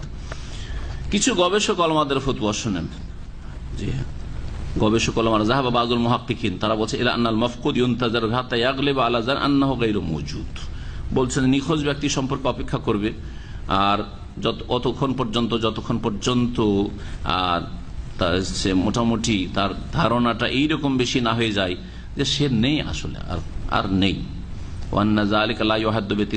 সেটা 90 বছর সীমিত নয়, আর অন্য কোনো এই রকমের সময় নির্ধারিত নেই, কারণ সময় নির্ধারণ করার কোনো দলিল কোরআন এবং হাদিসে নেই। শরীয়তের বিধান হচ্ছে যে মাতা তাজদার রসুল এল ইয়াকিন, যখন নিশ্চিত হতে পারছি না তখন সম্ভাবনার উপর আমল করব, যে এই লোকের বেঁচে থাকার সম্ভাবনা আছে না নেই। দ্বিতীয় অবস্থা, দুটি অবস্থা বললো। যে প্রথম অবস্থা ছিল যে এমন সফরে গেছে যেই সফরে জানের কোনো ঝুঁকি ছিল না, নিরাপদ মোটামুটি সফর ছিল। দ্বিতীয় অবস্থা হচ্ছে আইয়াকুনা গালিব গাইবাতি আল হালাক, এমন সফরে এমন অবস্থায় সে নিখোঁজ হয়েছে যে সম্ভাবনা বেশি যে সে ধ্বংস হয়ে গেছে, মারা গেছে। যেমন কামান রাখে বা ফিসাফিনাতিন, পানি জাহাজে উঠেছিল আর তারপর থেকে কোনো খোঁজ খবর নেই, তার সম্ভাবনা কি হয়েছে? হ্যাঁ, মারা গেছে। উড়োজাহাজে উঠেছিল আর তারপর আর কোন খবর, উড়োজাহাজ থেকে নেমেছে কিনা কোনো খোঁজ খবর নেই। আজকাল তো খবর পেয়ে প্রচার মাধ্যম মাশাআল্লাহ, হ্যাঁ, হাতের মুঠে, হ্যাঁ, সারা পৃথিবীর খবর। সুতরাং খবর পাওয়া যাচ্ছে কোন ফ্লাইটটি কত নম্বর ফ্লাইট ধ্বংস হয়েছে, হ্যাঁ, খবর পাওয়া যাচ্ছে। তাহলে তো নিশ্চিতই হওয়া যাচ্ছে মোটামুটি। এইরকম মেলা উদাহরণ হইতে পারে। কয়েক বছর আগের ঘটনা বলছি। আমাদের মাদ্রাসা মোহাম্মদ আরাবিয়া, যে ঢাকায় রয়েছে আহলে হাদিসের বড় মাদ্রাসা, ওই মাদ্রাসার এক ছাত্র, সে ছাত্র জীবনে কয়েকটা বই লিখেছিল। আল্লাহ বাঁচিয়ে রাখলে হয়তো অনেক খেদমত তার দ্বারা হইতো। কি নামটা যেন বলতে পারবেন কেউ? খলিলুর রহমান মনে হয়, খলিলুর রহমান। হ্যাঁ হ্যাঁ। তো এই ছেলে মাশাআল্লাহ লেখাতে খুব পারদর্শী ছিল, লিখত ছাত্র জীবন থেকে। আর শেষ বছরে ছিল কি, হয়তো ফারেক হয়ে গেছিল, জানি না, ঠিক মনে নেই। বন্যার সময় বাড়ি মাদারীপুর, যেদিকে যেতে আপনারা বেশি বলবেন, নদী নালা বেশি, হ্যাঁ। তো ঢাকা থেকে বন্যার সময়, হ্যাঁ, বোটে চেপেছে, আর চাপার পরেই কিছুক্ষণ পরে বোট ডুবে গেছে। 3 জন ছিল, কে কোথায় ভেসে গেছে কোনো খবর নেই। ভেসে গিয়ে বাঁচার সম্ভাবনা কম, মরে যাওয়ার সম্ভাবনাই বেশি। এইরকম যদি হয়, এই ক্ষেত্রে সম্ভাবনা হচ্ছে মরে যাওয়ার। যদি মৃতদেহ পাওয়া যায় তাহলে তো নিশ্চিত হয়ে গেলেন, অথবা কেউ দেখলো যে ওই লোকটি ডুবে মারা গেছে, আমি দেখেছি, তাহলে নিশ্চিত হলেন। কিন্তু এইসব খবরই পাওয়া যায় না। কিন্তু সম্ভাবনা কিসের? মারা যাওয়ার সম্ভাবনাই। রাহিমাহুল্লাহ বলছেন যে হয়তো কোনো ব্যক্তি কামান রাখে বাফি সাফিনাতিন, জলজাহাজে চেপেছিল, ফাগারিয়াত, জাহাজটি ডুবে গেছে, ফানাজা বাদর কাবে, কিছু যাত্রী তো বেঁচে গেছে আর কিছু যাত্রী অফাকাদা আখার, নিখোঁজ হয়ে আছে। যারা নিখোঁজ হয়ে আছে, বাঁচলো না বোঝাই মুশকিল, তাই না? এইরকম অকামান বে মাফাজাতি মিনাল আরদ, মরুভূমিতে সফর করছিল। মরুভূমিতে সফর করতে গিয়ে হতে পারে মারা গেছে। মরুভূমি জানেন আরবুল খালি, আরবিতে বলা হয় আরবুল খালি। খালি মানে হচ্ছে শূন্য, আর রব মানে হচ্ছে, হ্যাঁ, চতুর্থ অংশ, 1/4 অংশ। কোথায় আছে এটা? ইংরেজিতে বলা হয় এমটি কোয়ার্টার। সে এইখান থেকে আপনি আলহাসা হয়ে আপনি কাতারের বর্ডার চলে যান, তার কাতার বর্ডার থেকে সালোয়া থেকে এগিয়ে চলে যান আপনি কোন দিকে? আরব আমিরাতের দিকে, বাথা। মাশাআল্লাহ, গেছেন নাকি ওই দিকে? যারা গেছে বাথার দিকে, এই দিকটাই এত বালি রয়েছে যে অনেক সময় মরুভূমিতে পুরোনো যুগে বালি উড়ে এসে মানুষকে উট সহ ঢেকে নিত, যখন উটের পিঠে সহ এত বালি উঠত। আমি মাঝে মধ্যে পত্রিকাতে পড়ি, এখানকার আরবি পত্রিকাতে, যে এই আরবুল খালিতে এখনো গাড়িতে 2 যুবক যাচ্ছিল আর ঝড় উঠে গেছে, আর এত বালি উড়ে এসছে যে রাস্তা বন্ধ হয়ে সেখানে তারা মারা গেছে, মৃতদেহ পেয়েছে। অথবা এমন পিপাসা লেগেছে যে পানির ব্যবস্থা নেই, পিপাসিত হয়ে মারা গেছে, হতে পারে না। তো এইরকম জায়গায় সফরে গিয়েছিল বা ভ্রমণে ঘুরতে গিয়েছিল। আও ফোকেদা মিমবাইন আলী, অথবা বাড়িতেই ছিল, বাড়ি থেকে স্কুলে গেছে, হ্যাঁ, শিক্ষক স্কুলে গেছে, তারপর নিখোঁজ নেই। কিডন্যাপ, আজকাল কিডন্যাপ খুব বেশি হচ্ছে, হ্যাঁ, এইরকম হয়েছে। এই অবস্থাগুলিতে বেঁচে থাকার সম্ভাবনা কম, মরে যাওয়ার সম্ভাবনাই বেশি। বলছে ফামিসলু হাযিহিল আহওয়াল ইউনতাযারু বিহি 4 সিনিন মুনযু ফুকিদা, যেই দিন থেকে নিখোঁজ হয়েছে ওই দিন থেকে 4 বছর অপেক্ষা করবে, ভাষ্যকার বলছেন। তারপরে ভাষ্যকার আরো বলছেন যে সত্যি কথা বলতে এই যে আন্নাহু লা দালিল আলা তাহদিদ ফিল কিসমাইনি, এই যে দুটো যে অবস্থা আমরা বললাম, এই ক্ষেত্রে সময় নির্ধারণ করা যে এতদিন স্ত্রী অপেক্ষা করবে এর ওপর কোনো শক্তিশালী দলিল নেই। এই মতটিও কার থেকে বর্ণিত? ওমর রাদিয়াল্লাহু তাআলা আনহুর ফতোয়া, যে 4 বছর অপেক্ষা। তাহলে কি করতে হবে বলছেন, ফাহু আমরুন ইখতালিফু ইখতিলাফিল আজমিনা, যুগ জামানার খেয়াল রাখতে হবে, যোগাযোগ ব্যবস্থা কেমন রয়েছে, তারপরে মিডিয়াতে প্রচার মাধ্যমে কি খবরগুলি পাওয়া যাচ্ছে, তারপরে নিখোঁজ ব্যক্তির অবস্থার দিকে খেয়াল রাখতে হবে। এই ক্ষেত্রে বলছেন যে যিনি মুসলিম দেশের শাসক হবেন বা শাসকের স্থলাভিষিক্ত কাজী জজ হবেন, তার ইজতিহাদে ছেড়ে দিতে হবে। সে যদি বলে যে না এর স্বামী বেঁচে নেই, ধরে নিতে হবে, তাহলে ঠিক আছে, তার ইজতিহাদ সেটা, শাসকের ইজতিহাদ। আর যদি বলে যে না না না না এখনো বেঁচে থাকার সম্ভাবনা আছে, তাহলে এইরকম ফতোয়া দিতে পারে, যেমন ওমর রাদিয়াল্লাহু তাআলা আনহুর ফতোয়া রয়েছে। আল্লাহু আলাম। জাবের রাদিয়াল্লাহু তাআলা আনহু থেকে বর্ণিত, বলছেন কালা রাসূলুল্লাহ সাল্লাল্লাহু আলাইহি ওয়াসাল্লাম লা ইয়াবিতান্না রাজুলুন ইনদা ইমরাতিন ইল্লা ইয়াকুনা নাকিহান আও যা মাহরামান, রাওয়াহু মুসলিম। এখানে অন্য আরেকটি মাসআলা আসছে। রাসূলুল্লাহ সাল্লাল্লাহু আলাইহি ওয়াসাল্লাম বলেছেন, কোন পুরুষ ব্যক্তি বেগানা কোনো মহিলার কাছে বা বাড়িতে গিয়ে যেন রাত না কাটায়। কাছে মানে একসঙ্গে নয়, বিছানা নয়, এক রুমে নয়, হ্যাঁ, একই বাড়িতে, একটা বাড়ি, সেই বাড়িতে একজন শুধু মহিলা আছে আর একজন বেগানা পুরুষ তার বাড়িতে অতিথি হয়ে গেছে, আর তারপরে আর একটা রুমে থাকতে দিয়েছে, হয়তো থাকে, এইভাবে থাকা জায়েজ নয়। রাত যেন না কাটায়। ঠিক আছে, দিনে দিনে মেহমান আসলো পুরুষ, আর মেহমানকে পর্দা করি, নাবালক ছেলে হয়তো আছে, তাদেরকে দিয়ে খাবার দাবার দিয়ে বিদায় করে দিল, ঠিক আছে। দিনে ফিতনা, যদি আল্লাহর ভয় থাকে তাহলে ফিতনার সম্ভাবনা কম, কিন্তু রাতের অন্ধকারে ফিতনার সম্ভাবনা বেশি। জি, সুতরাং কি বলছেন যে কোন পুরুষ ব্যক্তি, বেগানা পুরুষ কোন বেগানা মহিলার কাছে মানে বাড়িতে যেন রাত অতিক্রম না করে, ইল্লা ইয়াকুনা নাকিহান, তবে যদি সে ওই মহিলাকে বিবাহ করে থাকে, অর্থাৎ তার স্ত্রী হয়, ঠিক আছে, স্ত্রীর কাছে নির্জনে থাকবে, আওজা মাহরামিন, অথবা যদি মাহরাম হয়, অথবা যদি কি হয় মাহরাম হয়, মানে এমন পুরুষ যার সাথে স্থায়ীভাবে বিবাহ হারাম। হোটেলে অনেক সময় বিদেশে গিয়ে হোটেল নিতে হয়, হোটেল নিতে গিয়ে একজন মহিলা আছে আর একজন পুরুষ, হ্যাঁ, চিন্তা করলো যে দুইজন আলাদা আলাদা, আমরা সব বেগানা মহিলা কিন্তু দুইজন আলাদা, চিনি হয়তো একই ভাষাভাষী, কাছাকাছি একই এলাকার একই গ্রামের, সফরে যাচ্ছে, গিয়ে হোটেল নিতে হলো, আর নিজের পয়সা দিয়ে হোটেল নিতে হলো। দুটো রুম যদি আলাদা আলাদা নিই তাহলে খরচ একটু বেশি পড়ে যাচ্ছে, একটাই রুম নিলাম, আর রুম নেওয়ার পরে তারা ব্যভিচার থেকে বেঁচে থাকলো, কিন্তু একই রুমে থাকলো, জায়েজ না? জায়েজ নাই।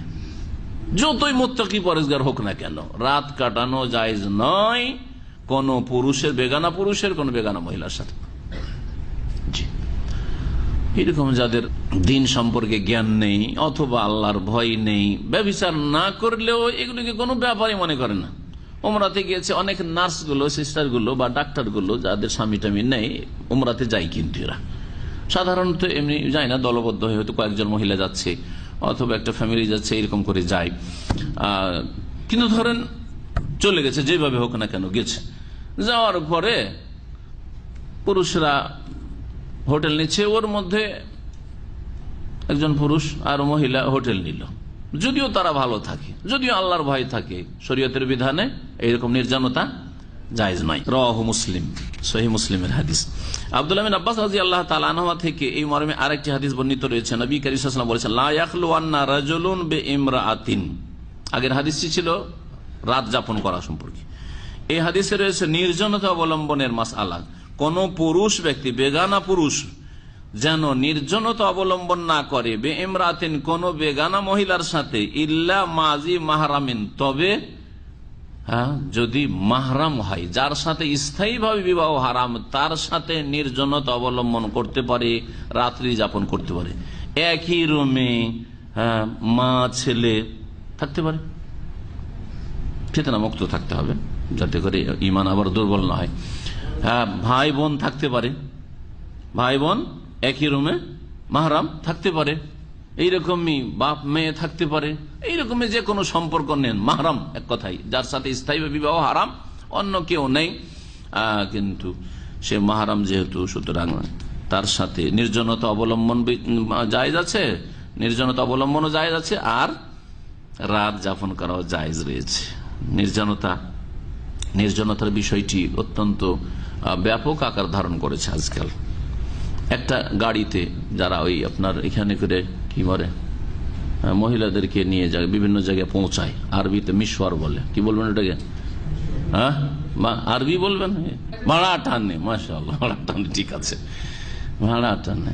একজন মহিলার সাথে কন্ট্যাক্ট করেছে, ওকে স্কুলে পৌঁছায়, দামাম থেকে খবর পৌঁছায়, এখান থেকে জোবাইল পৌঁছায়। জি হ্যাঁ, যখন এক গাড়িতে একজন চালক আর তার সাথে একজন মহিলা বসলো, নির্জনতা হচ্ছে না? হচ্ছে না? নির্জনতা হচ্ছে, অবশ্যই হচ্ছে, জায়েজ, চিন্তার বিষয়। জি, আর এগুলি অনেকে করছেন, অনেক ধার্মিক লোকেরা এগুলি করেছেন, এসব চিন্তার বিষয় রয়েছে।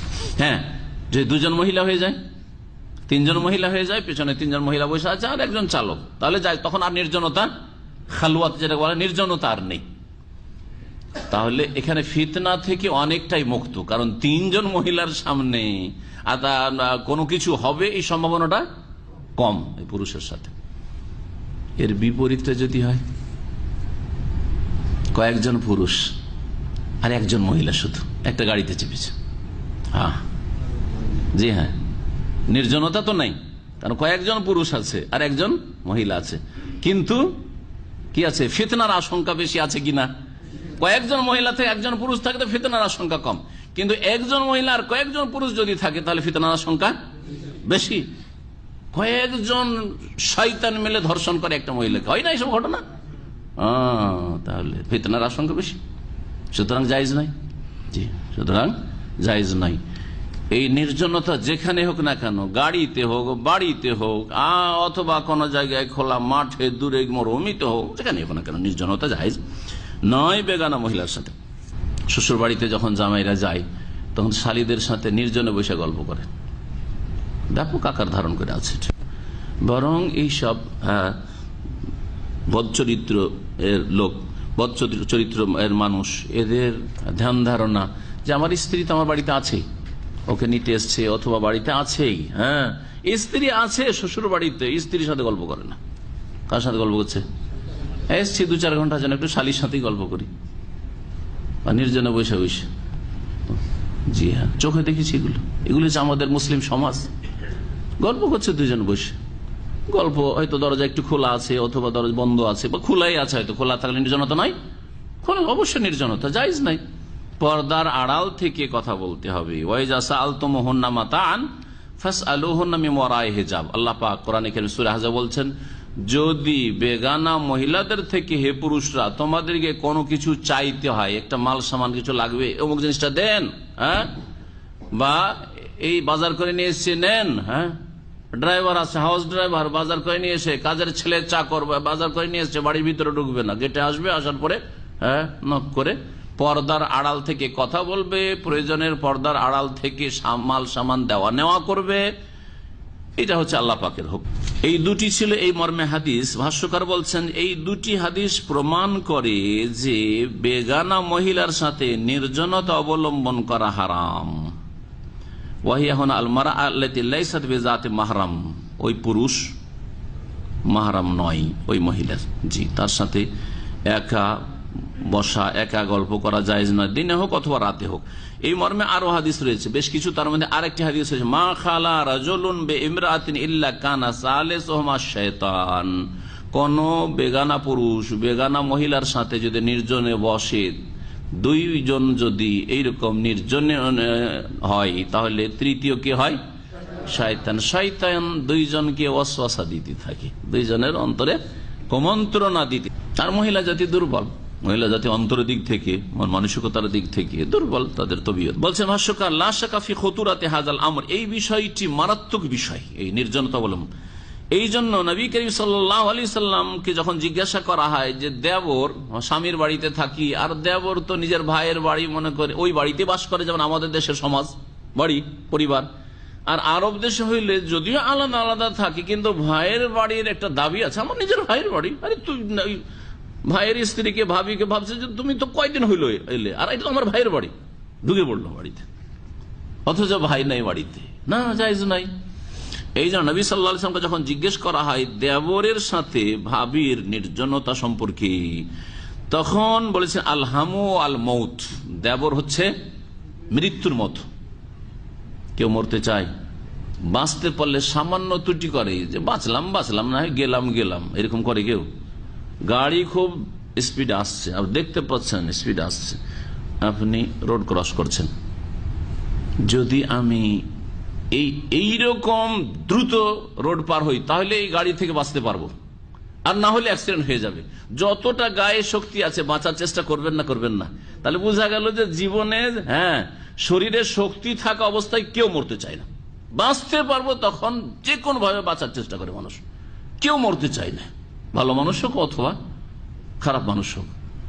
ভালো মানুষ মুমিন বান্দা, আল্লাহর সন্তুষ্টির জন্য যদি মরণের সুযোগ সুবিধা আসে, তারপরেও ইসলাম বলেন যে তুমি মরার চেষ্টা করো, মারার চেষ্টা করো, জিহাদ ফি সাবিলিল্লাহ, মরার চেষ্টা করো না, মারার চেষ্টা করো, তারপরে যদি মরে যাও তাহলে আল্লাহ পাক শাহাদাত দেবেন। কিন্তু এইরকম নয় যে কাফের তো জিহাদ ফি সাবিলিল্লাহ চলছে আর তোকে মারলাম না, আমি নিজে মরে শহীদ হব না, এটা ইসলাম শেখায়নি, এটা ইসলাম শেখায়নি। যুদ্ধের পরিস্থিতি, জিহাদের পরিস্থিতি যেন সৃষ্টি না হয়, এইরকম হাদিস রয়েছে, লা তাতামান্নাউ লিকা, শত্রুর মুখোমুখি হও, এই রকমের কখনো আকাঙ্ক্ষা করিও না। আমি চাই শত্রুর মুখোমুখি হইতে, আমি চাই লড়াই করতে, এটা কখনো আকাঙ্ক্ষা করিও না, নিষেধ করেছেন নবী করিম সাল্লাল্লাহু আলাইহি ওয়াসাল্লাম। কিন্তু যদি পরিস্থিতি এমন বাধ্য করেছে যে এখন জিহাদ করতেই হবে, লড়াই করতে হবে, ফাইজা লাকিতুমুহুম, যখন মুখোমুখি হয়ে গেছে আর উপায় নেই, করতেই হবে লড়াই, ফাসবুতু, তখন অটল থাকো, পিছপা হবে না। এটা হচ্ছে মর্দে মুজাহিদের বৈশিষ্ট্য। আকাঙ্ক্ষা করব না যে কারো সাথে লড়াই হোক, কিন্তু যদি লড়াই করতে হয় তাহলে নিরুপায় হলে পিছিয়ে সরছি না, সামনে বাড়বো। সামনে বাড়তে গিয়ে হয় মারো তো গাজী আর মারো তো শহীদ, একটি কথা রয়েছে আরবিতে। যদি কাফেরকে মারতে পারেন, যে কাফের হারবি কাফের যুদ্ধের ঘোষণা করেছে আপনার বিরুদ্ধে, তাকে মারতে পারলে আপনি হচ্ছেন গাজী যোদ্ধা, মেরে ফিরে আসতে পারলে। আর যদি মারে না, মানে নিজেই যদি মারা যান, তাহলে শাহাদাতের মর্যাদা পেলেন। বলছেন ভাষ্যকার আরো যে বেগানা পুরুষ যতই নেক ব্যক্তি হোক না কেন, যতই আল্লাহওয়ালা অলিউল্লাহ মানুষ, আলেমে দিন, পরহেজগার মানুষ, খুব তাহাজ্জুদ গুজার, তাই বলে কি একটা মহিলা ফতোয়া জিজ্ঞেস করতে এসছে, মাসলা মাসাইল জানতে এসছে, তো নির্জনে ফতোয়া দিবে নাকি? না, নির্জনে ফতোয়া দেওয়া যাবে না। জি, লোকজনের সামনে ফতোয়া দেবে, ঠিক আছে, মহিলা এসে জিজ্ঞেস করতে পারে এখানে, কিন্তু লোকজনের সামনে, লোকজন এদিক ওদিক ঘোরাঘুরি করছে, আর কি কথা হচ্ছে তাও মোটামুটি অনুধাবন করতে পারছে, এইরকম জায়গাতে ফতোয়া দিতে হবে বা কথা বলতে হবে। কিন্তু একা নির্জনে একটি কক্ষে একজন বেগানা পুরুষ একজন মহিলার সাথে একত্রিত হবে, এটা জায়েজ নয়, যদিও দিনই স্বার্থে হোক না কেন, যদিও দিনই উদ্দেশ্য হোক না কেন। আজকাল কিছু ভাইরা দিনের কিছু দাওয়াতি কাজ করে আজকাল অনলাইনে, আর এটাকে সিঁড়ি বানিয়ে ফেলেছে মহিলাদের সাথে যোগাযোগের। দাওয়াতি কাজও হচ্ছে আর তার সাথে সাথে মহিলাদের সাথে চ্যাটিংও হচ্ছে, সম্পর্ক হচ্ছে, আর সম্পর্ক হওয়ার পরে মত মিললে বিয়ে করেও ফেললাম, আর বিয়ে করতে গিয়ে যেই রকমই হোক হইল, যদি ভাই রাজি না হয় তবুও করে ফেললাম কোন রকম করে, তখন হানফি মযহাবের হয়ে গেলাম, বিনা ওলিতে তখন বিবাহ জায়েজ করে দিলাম, এইরকম করে দিলাম। এগুলি হচ্ছে এক শ্রেণীর দুর্বল ইমানের চরিত্র, দুর্বল ইমানের চরিত্র, আউযুবিল্লাহ। আপনি দিনের দাওয়াত করছেন, ইখলাস কোথায়? আল্লাহ সন্তুষ্টির জন্য, পরকালে মুক্তির জন্য, আপনার নেকির ব্যালেন্স বাড়াইবার জন্য, কোরআনের তালিম দেওয়ার দোহাই দিয়ে মহিলাদেরকে, কত দরদি মহিলাদের, যুবতী অবিবাহিতা মহিলা, তাদেরকে কোরআন তালিম দেওয়া শুরু করেছেন। আরে পুরুষগুলো কোরআন পড়তে জানে, ওদেরকে কোরআন পড়াও। আর মহিলাকে কোরআন শিখাতে হবে, তোমার স্ত্রীকে বল কোরআন পড়াক। আমরা কি কোরআন পড়াইতে পারবো না মহিলাদেরকে এখানে ইসলামিক সেন্টারে? আইনত বৈধ আছে আমাদের কাছে যে কয়েকজন মহিলাকে সামনে রেখে কোরআন শিখালাম, কিন্তু আমরা করি না কেন? মহিলাদের জন্য খাস বৈঠক কি করতে পারবো না, যে শুধু একদিন অমুক বারে শুধু মহিলা জমা হবে এবং তাদেরকে আমরা দিনের কথা শোনাবো, দিনই মাসাইল শিখাবো? শরীয়ত বৈধতা। নবী সাল্লাল্লাহু আলাইহি ওয়াসাল্লামের কাছে দরখাস্ত করেছেন মহিলারা, যে ইয়া রাসূলুল্লাহ, আমরা পুরুষরা তো সবসময় দিন শিখতে পারছি, আমাদের জন্য একটা দিন ধার্য করে আমরাও কিছু শিখি, যদি ফিতনা মুক্ত হয়। কিন্তু আজকাল ফিতনার যুগ, আর ইন্টারনেট বড়ই ফিতনার যুগ। ফেসবুক আপনাদের বড় ফিতনার যুগ, হ্যাঁ, টুইটার বড় ফিতনার যুগ, হ্যাঁ। সুতরাং এই ফিতনার যুগে হ্যাঁ খুব দিন দরদি হয়ে আর নারী দরদি হয়ে মুসলিম ভাই বোন দরদি হয়ে মহিলাদেরকে কোরআন শিখাতে শুরু করলেন। শয়তান তখন ওখানে ঢুকে গেল, হ্যাঁ, ঢুকে গিয়ে কোরআন আর কি শিখাবেন, কোরআনও শিখা হচ্ছে আর তার সাথে সাথে প্রেমও করা হচ্ছে। হ্যাঁ, আমরা ছোটকালে এই প্রবাদটা মুখস্থ করেছিলাম, হাটে গিয়ে কলাও বিক্রি করা হচ্ছে আর হিন্দুদের মেলাও দেখা হচ্ছে। কলাও বিক্রি করা হচ্ছে, নিয়ে গেছে বাড়িতে কলা বিক্রি করতে, কলাও বিক্রি করা হচ্ছে আর কি হচ্ছে, মেলাও দেখা হচ্ছে। তো এই হলো অবস্থা আজকাল। অনেক ভাইদের সতর্ক করছি, সাবধান করছি, ওই সব লোকদেরকে আল্লাহকে ভয় করুক তারা এবং তাদের গুমরাহি থেকে ফিরে আসুক। আর ওই রকমই তাদের আশেপাশে যারা রয়েছেন তাদের যেন ছোঁয়া না লাগে, এইরকম চরিত্র আপনাদের না হয়, না হইলে আখেরাত বরবাদ হয়ে যাবে। দিনের খেদমত করে দুনিয়ার গরজ করবেন, আর তাও জায়েজ গরজ নয়, অবৈধ হারাম গরজ, মারাত্মক বিষয়। এটা জায়েজ গরজও যদি হয়, আমি একটা বৈধ গরজ, আমি কিছু পয়সা ইনকাম করব, পয়সা ইনকাম করা তো জায়েজ, কিন্তু আপনি দিনের খেদমত করব এই শর্তে যে পয়সা আসুক, এটাই যদি জায়েজ না হয় শরীয়তে, তাহলে একটা মহিলাকে আপনি কোরআন শিখাতে যাবেন, আপনি তাকে আরবি শিখাতে যাবেন, তাকে ইসলামের মাসলা মাসাইল শিখাতে যাবেন। মহিলাদের জন্য আমি অনলাইনে ক্লাস নিচ্ছি, অনলাইনে ক্লাস নিচ্ছি। আজকাল সারা পৃথিবীতে ভারত, বাংলাদেশ, পাকিস্তানে এইরকম অনেকে করছে। এই করতে গিয়ে কত যে ফিতনায় লিপ্ত হচ্ছে আল্লাহ পাক ভালো জানে। একজন আমেরিকার ভাই, আপনাদেরকে বলি না হলে বুঝতে পারবেন না, বাংলাদেশে গেছে, বাংলাদেশের মানুষ, কয়েক বছর আগে বাংলাদেশে যাওয়ার পরে তার স্বামী স্ত্রীতে মিল হয় না, স্ত্রীকে নিয়ে বাংলাদেশে সফরে গেছে। স্বামী স্ত্রী গিয়ে মাসলা জিজ্ঞেস করতে গেছে একজন আধা মৌলভী, হ্যাঁ, সৌদি আরবে ছিল। নাম বললে গিবত হবে, নাম না বললে গিবত হবে না, নাম বললে অনেকে চিনে ফেলবেন। সৌদি আরবে গেছে, তার কাছে মাসলা জিজ্ঞেস করতে গেছে। মাসলা জিজ্ঞেস করতে গিয়ে দুইজনে তর্কাতর্কি চলছে, স্বামী স্ত্রী, হ্যাঁ। আর তারপরে এমন একটা পরিস্থিতি হচ্ছে যে মনে হয় দুইজনে সংসার কে চালাতে পারবে না, ভাঙন ধরবে, তালাক হয়ে যাবে। তখন ওই ভাই বলছে, আমেরিকার ভাই, যে শেখ আমি বসে ওকে জিজ্ঞেস করছি যে সহি আকীদার আলেম অথবা আরব দেশ থেকে গেছে আর কিছু দাওয়াতি কাজ করে, ওকে মাসলা জিজ্ঞেস করছি, ওর মধ্যেই সে আমাকে ফতোয়া দিচ্ছে যে অসুবিধা নেই, তালাক দিয়ে দেন। আর আমার স্ত্রীর দিকে একটু চোখের ইশারা করছে যে তুমি তালাক নিয়ে না। আমি ওর চোখটা দেখে নিয়েছি, ওর যে বাঁকা চোখে সে আমার স্ত্রীতে ইঙ্গিত করছে যে তুমি তালাক নিয়ে নাও, ওটা আমি অনুধাবন করতে পেরেছি, বুঝতে পেরেছি। বলে বড়ই দুঃখ প্রকাশ করলো যে এরা দিনের কি খেদমত করবে, আমাদের স্বামী স্ত্রীতে ভাঙন ধরাতে চায় যাতে করে ও বিয়ে করতে পারে। আর আমার স্ত্রীর কাছে যেহেতু আমেরিকান ন্যাশনালিটি আছে, সেই জন্য ওর ওসিলাতে স্ত্রীর কি ধরে, সেটাকে কি বলে, আঁচল ধরে, স্ত্রীর আঁচল ধরে যাতে করে আমেরিকান হইতে পারে। আউযুবিল্লাহ। মুফতি সাহেব এই কাজ করে, সত্য ঘটনা। আমি সেই সময় রাস্তায় গাড়ি চালাচ্ছি অথবা একটা হাসপাতালের কাছে গিয়ে থেমেছি, ওই সময় টেলিফোন করছে, বাইকে চিনি, তখন ওর টেলিফোনটা উঠাইলাম। তো এই হলো অবস্থা, এগুলো সত্য ঘটনা বয়ান করছে যে কত লোক যে ইসলামের খেদমতের নামে নারীদের ফিতনায় লিপ্ত হচ্ছে আজকাল ইন্টারনেটের যুগে। আল্লাহ আপনাদের সকলের হেফাজত করে। তাই বলছেন ভাষ্যকার যে কোন পুরুষ ব্যক্তি ওয়াইন কানা সালেহান, যদিও নেক ব্যক্তি হোক না কেন, ফাহুয়া বিখালওয়াতিহি বিল মারআতিল আজনাবিয়াতি মুআররাযুন লিল ফিতনা, সে নির্জনতা অবলম্বন করার কারণে বেগানা মহিলার সাথে সে ফিতনার মুখোমুখি হবে, ফিতনার সম্ভাবনা বেড়ে যায়। নির্জনতা অবলম্বন করা আজকাল ইন্টারনেটের যুগে শুধু শারীরিক ভাবে দুইজনে একই ঘরে বসে আছেন, এটাই শুধু নির্জনতা নয়, বরং 10,000 মাইল দূর থেকেও নির্জনতা হইতে পারে। আপনি আপনার রুম বন্ধ করে অনলাইনে বসে আছেন, আর ওই মহিলাও সে অনলাইন হয়ে আছে, আর তারপরে সেও নির্জনে কথা বলছে, আপনিও নির্জনে কথা বলছেন। যে কোনো কথা হতে পারে কি পারে না? শয়তান এখানে তৃতীয় ব্যক্তি প্রবেশ করতে পারে কি পারে না? এই ফিতনাটাই হচ্ছে মারাত্মক ফিতনা আজকাল। এখানে একজন ইন্ডিয়ান লোক এমএনটি কোম্পানিতে থাকতো, যখন এমএনটিতে বক্তব্য করতে যেতাম তখন ও একদিন এসে বলছে, যদিও উর্দু ভাষী, কিন্তু ফতোয়া জিজ্ঞেস করতে এসে আমাকে বাংলা আলোচনা ছিল। আলোচনা শেষে বলছে, শেখ আমি অস্ট্রেলিয়ায় বিয়ে করবো, অস্ট্রেলিয়াতে বিয়ে করবে সে এক মহিলাকে। তো আমি বললাম যে আপনার স্ত্রী আছে? বলছে হ্যাঁ আমার স্ত্রী আছে, বাড়ি বোম্বাই। তারপরে স্ত্রী আছে তো বিয়ে করবেন কেন? যদিও শরীয়তে জায়েজ, কিন্তু ইনসাফ, এইসব লোকেরা সাধারণ মানুষ কোথায় ইনসাফ করবে, সুবিচার করবে? যার ফলে আমি বলছি যে আপনি কি উদ্দেশ্যে বিয়ে করবেন? বলছে আমার স্ত্রী ভালো না। আমার স্ত্রী ভালো না, ছেলে মেয়ে আছে, বলছে আমার স্ত্রী ভালো না।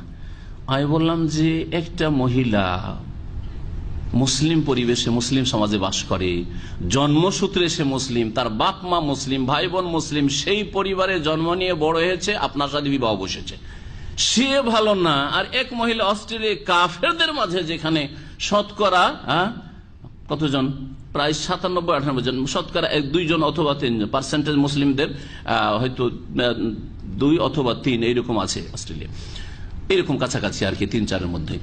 তো সেখানে বড় হয়েছে এবং সেই মহিলা ধর্মের দিক থেকে খ্রিস্টান, সে সতীত্ব বলে কিছু জানে না, হালাল হারাম বলে কিছু জানে না, তার বাপ মাও জানে না, তার পরিবারের কেউ জানে না হালাল হারাম, বৈধ অবৈধ, অবাধ মেলামেশা, সে এর ওপর সাবালিকা হয়েছে।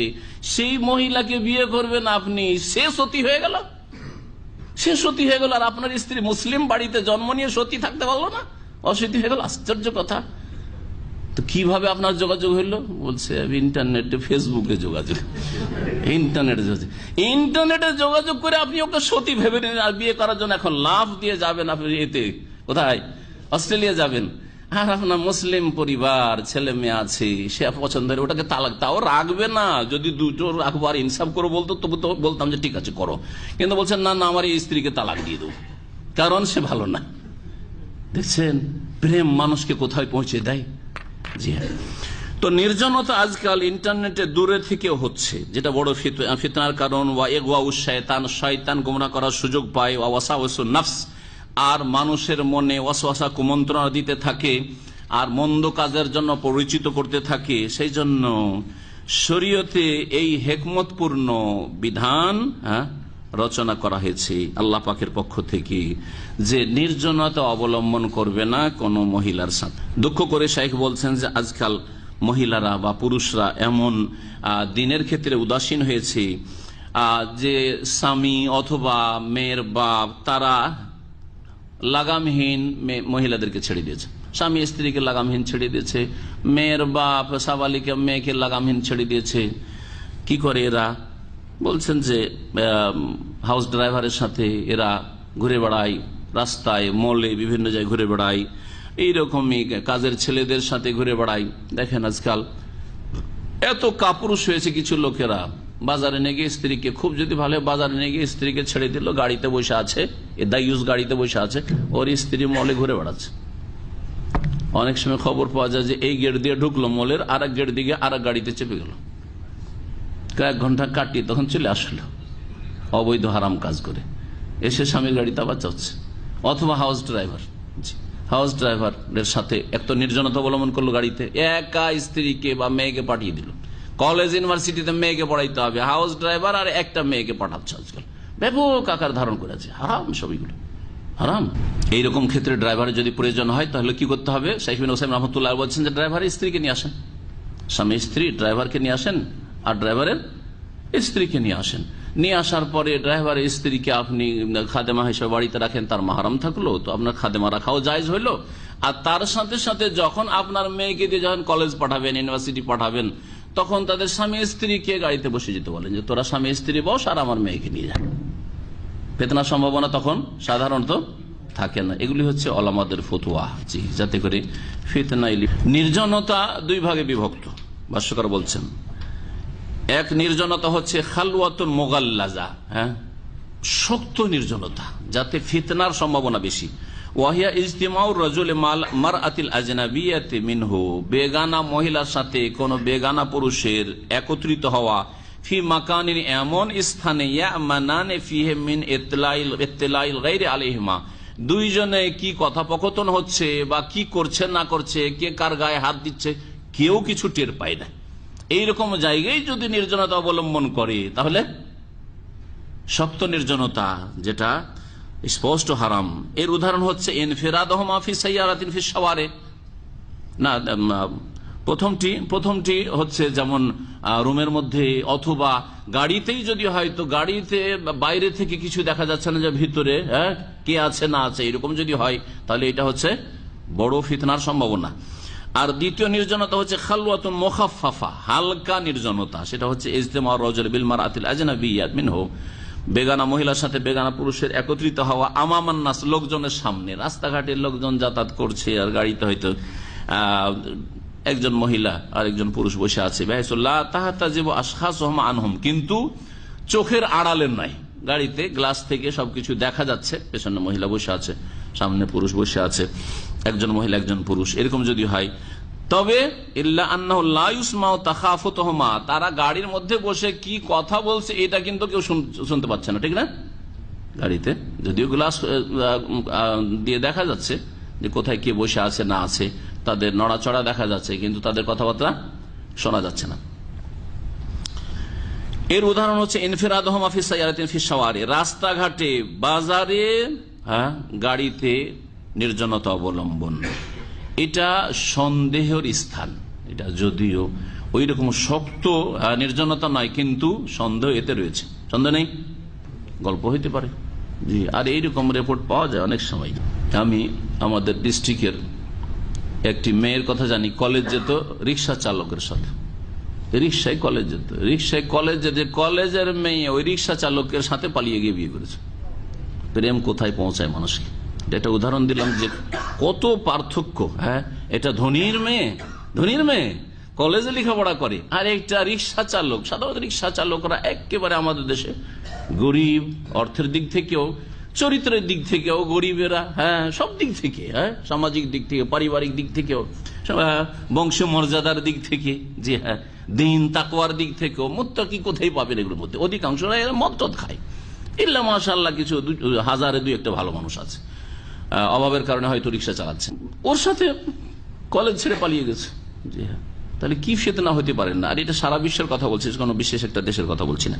আবু সাইদ খুদরি রাদিয়াল্লাহু তাআলা আনহু থেকে বর্ণিত, নবী করিম সাল্লাল্লাহু আলাইহি ওয়াসাল্লাম বলেছেন, ফি সাবায়া আওতাস, আওতাসের যুদ্ধ হয়েছিল, তাতে যে বন্দীরা, দাস এবং দাসীরা বন্দী হয়েছিল কাফেরদের, যখন কাফেররা সেখানে পরাজিত হয়েছিল, বন্দী হয়েছিল দাস দাসীর মহিলারা, পুরুষরা, তখন নবী সাল্লাল্লাহু আলাইহি ওয়াসাল্লাম মুজাহিদদের মাঝে দাসীদেরকে ভাগ করে দিয়েছিলেন, ওই বন্দী মহিলাদেরকে ভাগ বন্টন করে দিয়েছিলেন। দুপুরবেলা যারা তাফসীরে ছিলেন বলেছি, তাই না? ভাগ বন্টন, এটা হচ্ছে শরীয়ত সম্মত দাস প্রথা। সেই সময় বলেছেন, লা তুতা হামিলুন হাত্তা তাদা, কোন মহিলা যদি গর্ভধারণকারিণী হয় তাহলে যেন তার সাথে সহবাস না করা হয় অতক্ষণ পর্যন্ত, যতক্ষণ পর্যন্ত বাচ্চা প্রসব না করবে। কারণ একটা বাচ্চা আছে আগের স্বামী, সে কাফেরই হোক, আর তারপরে সহবাস শুরু হইল, তাহলে কি হলো? অন্যের জমিতে সেচ করা হইলো। আগের হাদিসটি এখন মনে করেন যে অন্যের জমিকে নিজের পানি দিয়ে সেচ করবে না, মানে একজন সহবাস করেছে আর এখনো তার জরায়ু শূন্য হয়নি, তাতে হয় বাচ্চা ধরে আছে, অথবা বাচ্চা ধরার সম্ভাবনা আছে, সহবাস মাসিক হয়নি, সহবাস করা শুরু করলেন, এটা জায়েজ নয় দাসীদের ক্ষেত্রেও আর বিবাহের ক্ষেত্রেও। ওয়ালা গায়রু যাতে হামলিন, আর যদি গর্ভধারণকারিণী কোনো দাসী না হয়, পেটে বাচ্চা নেই, তবে কমপক্ষে সম্ভাবনা আছে যে সহবাস করে এসছে, যুদ্ধের মাঠে বন্দী হয়েছে, তার 2-4 দিন আগে সহবাস হয়েছে, গর্ভধারণ করে নিতে পারে। হাত্তা তাহিজা, নিশ্চিত হওয়ার জন্য যে গর্ভ ধারণ করেনি, এটা নিশ্চিত হওয়ার জন্য কি করতে হবে? 1 মাসিক অতিক্রম করতে দিতে হবে, তারপরে মনিব দাসীর সাথে সহবাস করতে পারবে। আখরাজাহু আবু দাউদ, হাদিস আবু দাউদে রয়েছে, ইমাম হাকিম সহিহ বলেছে। এই ছিল একটি মাসালা। আর দাস প্রথা নাই, তখন আর বিস্তারিত এসব মাসালার খুঁটিনাটি যেসব মাসাইল রয়েছে সেগুলি আর আলোচনার প্রয়োজন নেই। আবু হুরায়রা রাদিয়াল্লাহু তাআলা আনহু থেকে বর্ণিত, তিনি বলছেন যে নবী করিম সাল্লাল্লাহু আলাইহি ওয়াসাল্লাম বলেছেন, আল ওয়ালাদু লিল ফিরাশ, সন্তান ছেলে হোক অথবা মেয়ে হোক, সন্তান হবে বিছানার মালিকের, বিছানা যার তার তার সাথে সন্তান সম্পৃক্ত হবে। বিছানা বলতে এখানে মহিলাকে বোঝানো হয়েছে। যদি ব্যভিচার হয়, তো ব্যভিচার হলে এই ব্যভিচারে যে গর্ভধারণ করেছে যারও সন্তান, এই যারও সন্তান কার সাথে সম্পৃক্ত হবে? বাপের সাথে। হ্যাঁ, বলে অমুকের ছেলে অমুক জেনা করেছে, সে অমুকের ছেলে না, বলা যাবে না। কার সাথে? মায়ের পেটে যে থেকেছে এটা হচ্ছে নিশ্চিত, কিন্তু ওই জেনাকারীর বীর্য থেকে পয়দা হয়েছে এটা তো নিশ্চিত বিষয় নয়। একাধিক লোকের সাথে জেনা করতে পারে কি পারে না? হেকমতের কারণে শরীয়তের বিধান হচ্ছে যে আল ওয়ালাদু লিল ফিরাশ, এটা হচ্ছে একটা কায়েদাধার ইসলামিক নীতিমালা, যে ছেলে বা মেয়ে জন্মেছে, যার পেট থেকে জন্মেছে তার সাথে সম্পৃক্ত হবে। যদি বিনা বিবাহে ব্যভিচার হওয়ার মাধ্যমে যদি ছেলে মেয়ে জন্মে থাকে, যারও সন্তান হয়। ওয়ালিল আহেরে, আর জেনাকারী যদি দাবি করে যে আমি ব্যভিচার করি সুতরাং এই ছেলে আমার, আমি নেব। অনেক সময় আমাদের দেশের সামাজিক বিচারগুলি ইসলাম বিরোধী হয়, কারণ যারা বিচার করে আমাদের দেশের সর্দার আর মাতবর মন্ডল, তারা সব মূর্খ অধিকাংশ। রাগ করবেন না কোন সর্দার আর নেতা থাকলে, হ্যাঁ, নেতারা রাগ করতে পারে আমার কথায়, কিন্তু হক কথা বলছি। এরা দিন সম্পর্কে জ্ঞান রাখে না এবং দিনের আলোকে, কোরআন ও হাদিসের আলোকে এরা বিচার করতে চায় না। সামাজিক বিচার, ইসলাম বিরোধী বিচার অধিকাংশ। যার সন্তান জন্মেছে আর ওই ছেলেটাকে দমন করতে পারছে হয়তো, তখন ছেলেটাকে কি করলো, দিয়ে দিল ওই যে, এই তুই ব্যভিচার করেছিস, তুই কুকাজ করেছিস, তুই ছেলে নিয়ে যা। হ্যাঁ, না, পশ্চিমা দেশে ছেলে মেয়েদেরকে সম্পৃক্ত করা হয় মায়ের সাথে। কেন? সে দেশে ব্যভিচার, হ্যাঁ, আর লিভ টুগেদার, একসাথে জীবনযাপন করা বিনা বিবাহে, বিবাহকে তুচ্ছ মনে করা। আর বিবাহের কি প্রয়োজন, যার সাথে যার মন মিলল, মত মিলল, হইল। তাহলে এই ক্ষেত্রে নিশ্চিত নয় যে এটা কার ছেলে, সেই জন্য ছেলে মেয়েকে সম্পৃক্ত করা হয় কার সাথে? মায়ের সাথে। মায়ের সাথে, হ্যাঁ, ওর পেটে জন্মেছে, এটা নিশ্চিত। বলছেন যে ওয়ালিল আহে, যে জেনা করেছে ও কি পাবে? যারও সন্তান থেকে কিচ্ছু পাবে না। বলছে ওয়ালিল আহেরে, জেনাকারীর জন্য, আহের মানে জানি, ব্যভিচারকারীর ওই পুরুষের জন্য যে জেনা করেছে তার জন্য পাথর রয়েছে। তার জন্য কি রয়েছে? পাথর রয়েছে। এই হাদিসের একটি অর্থ হচ্ছে যে ওই ব্যক্তি যদি বিবাহিত, ব্যভিচারকারী যদি বিবাহিত হয়, তাহলে তার জন্য কি রয়েছে শরীয়তে? পাথর মেরে সংসার রয়েছে, সংসার করো। জি। আর একটি অর্থ যেটা বেশি সহি, সেটা হচ্ছে হাজার মানে হচ্ছে, হ্যাঁ, এই বাংলায় যেমন প্রবাদ আছে, তুই ছাই খা, বুঝলেন? এটা ছাই খাবি, এটা পড়েছেন না পড়েননি বাংলায়? ছাই খাবি মানে কি? মানে কি? আরে কিছু বুঝেন? হ্যাঁ, কিছুই না, মাশাআল্লাহ বুঝেন। বাংলা পড়া ভাইরা কি কিছু বলছেন না কেন? হ্যাঁ, তুই ছাই খা মানে কি? ঘোড়ার ডিম লেতে, তাই না? ঘোড়ার ডিম নাই, সেরকম ছাই খা মানে তুই কিছু পাবি না, তুই কিছু পাবি না, তোর জন্য জিরো। তো ঠিক ওই রকমই এই হাদিসের বাক্যটি, ওয়ালিল আহেরে হাজারো, ছেলে মেয়ে ব্যভিচারের মাধ্যমে যদি জন্মায়, যারও সন্তান হয়, তাহলে যারও সন্তান কার সাথে সম্পৃক্ত হবে? মায়ের সাথে। ফেরাস, মা হচ্ছে বিছানা। মা বিছানা এই জন্য যে তার সাথে সহবাস করা হয়েছে, মাকে বিছানার সাথে তুলনা করা হয়েছে। আর যে বাপ, মানে বাপ তো নয়, সে হচ্ছে জেনাকারী পুরুষ, ওর জন্য কি? পাথর। মানে পাথর মানে হচ্ছে ছাই, বাংলায় হচ্ছে ছাই খা, তোর জন্য কিছু নেই, কিচ্ছু পাবি না, তুই বঞ্চিত। মানে হচ্ছে হাজার মানে হচ্ছে বঞ্চিত, তুই কিছুই পাবি না, আর তোর জন্য যে দণ্ডবিধান রয়েছে সেটা পাবি। মুত্তাফাক আলাইহি, বুখারী মুসলিমের হাদিস। এখানে আলোচনা শেষ করি, কথা লম্বা না করে। আর এসব এতে কিছু মাসাইলগুলি রয়েছে, কিন্তু সেসব মাসাইল অত প্রয়োজন নয়। আর কথা আর সংক্ষেপ করার জন্য সময়ের স্বল্পতার কারণে এখানে আলোচনা আজকে শেষ করেছি। ইদ্যতের অধ্যায় শেষ হলো, এরপরে ইনশাআল্লাহ তাআলা আমাদের অধ্যায় শুরু হবে রাজাআত, মানে স্তন্যদানের দুধ, মায়ের দুধ ছেলে মেয়েদের বিধিবিধান। আল্লাহু আ'লাম, সাল্লাল্লাহু আলাইহি ওয়া সাল্লাম, নবিয়ানা মুহাম্মদ ওয়া আলা আলিহি ওয়া সাহবিহি।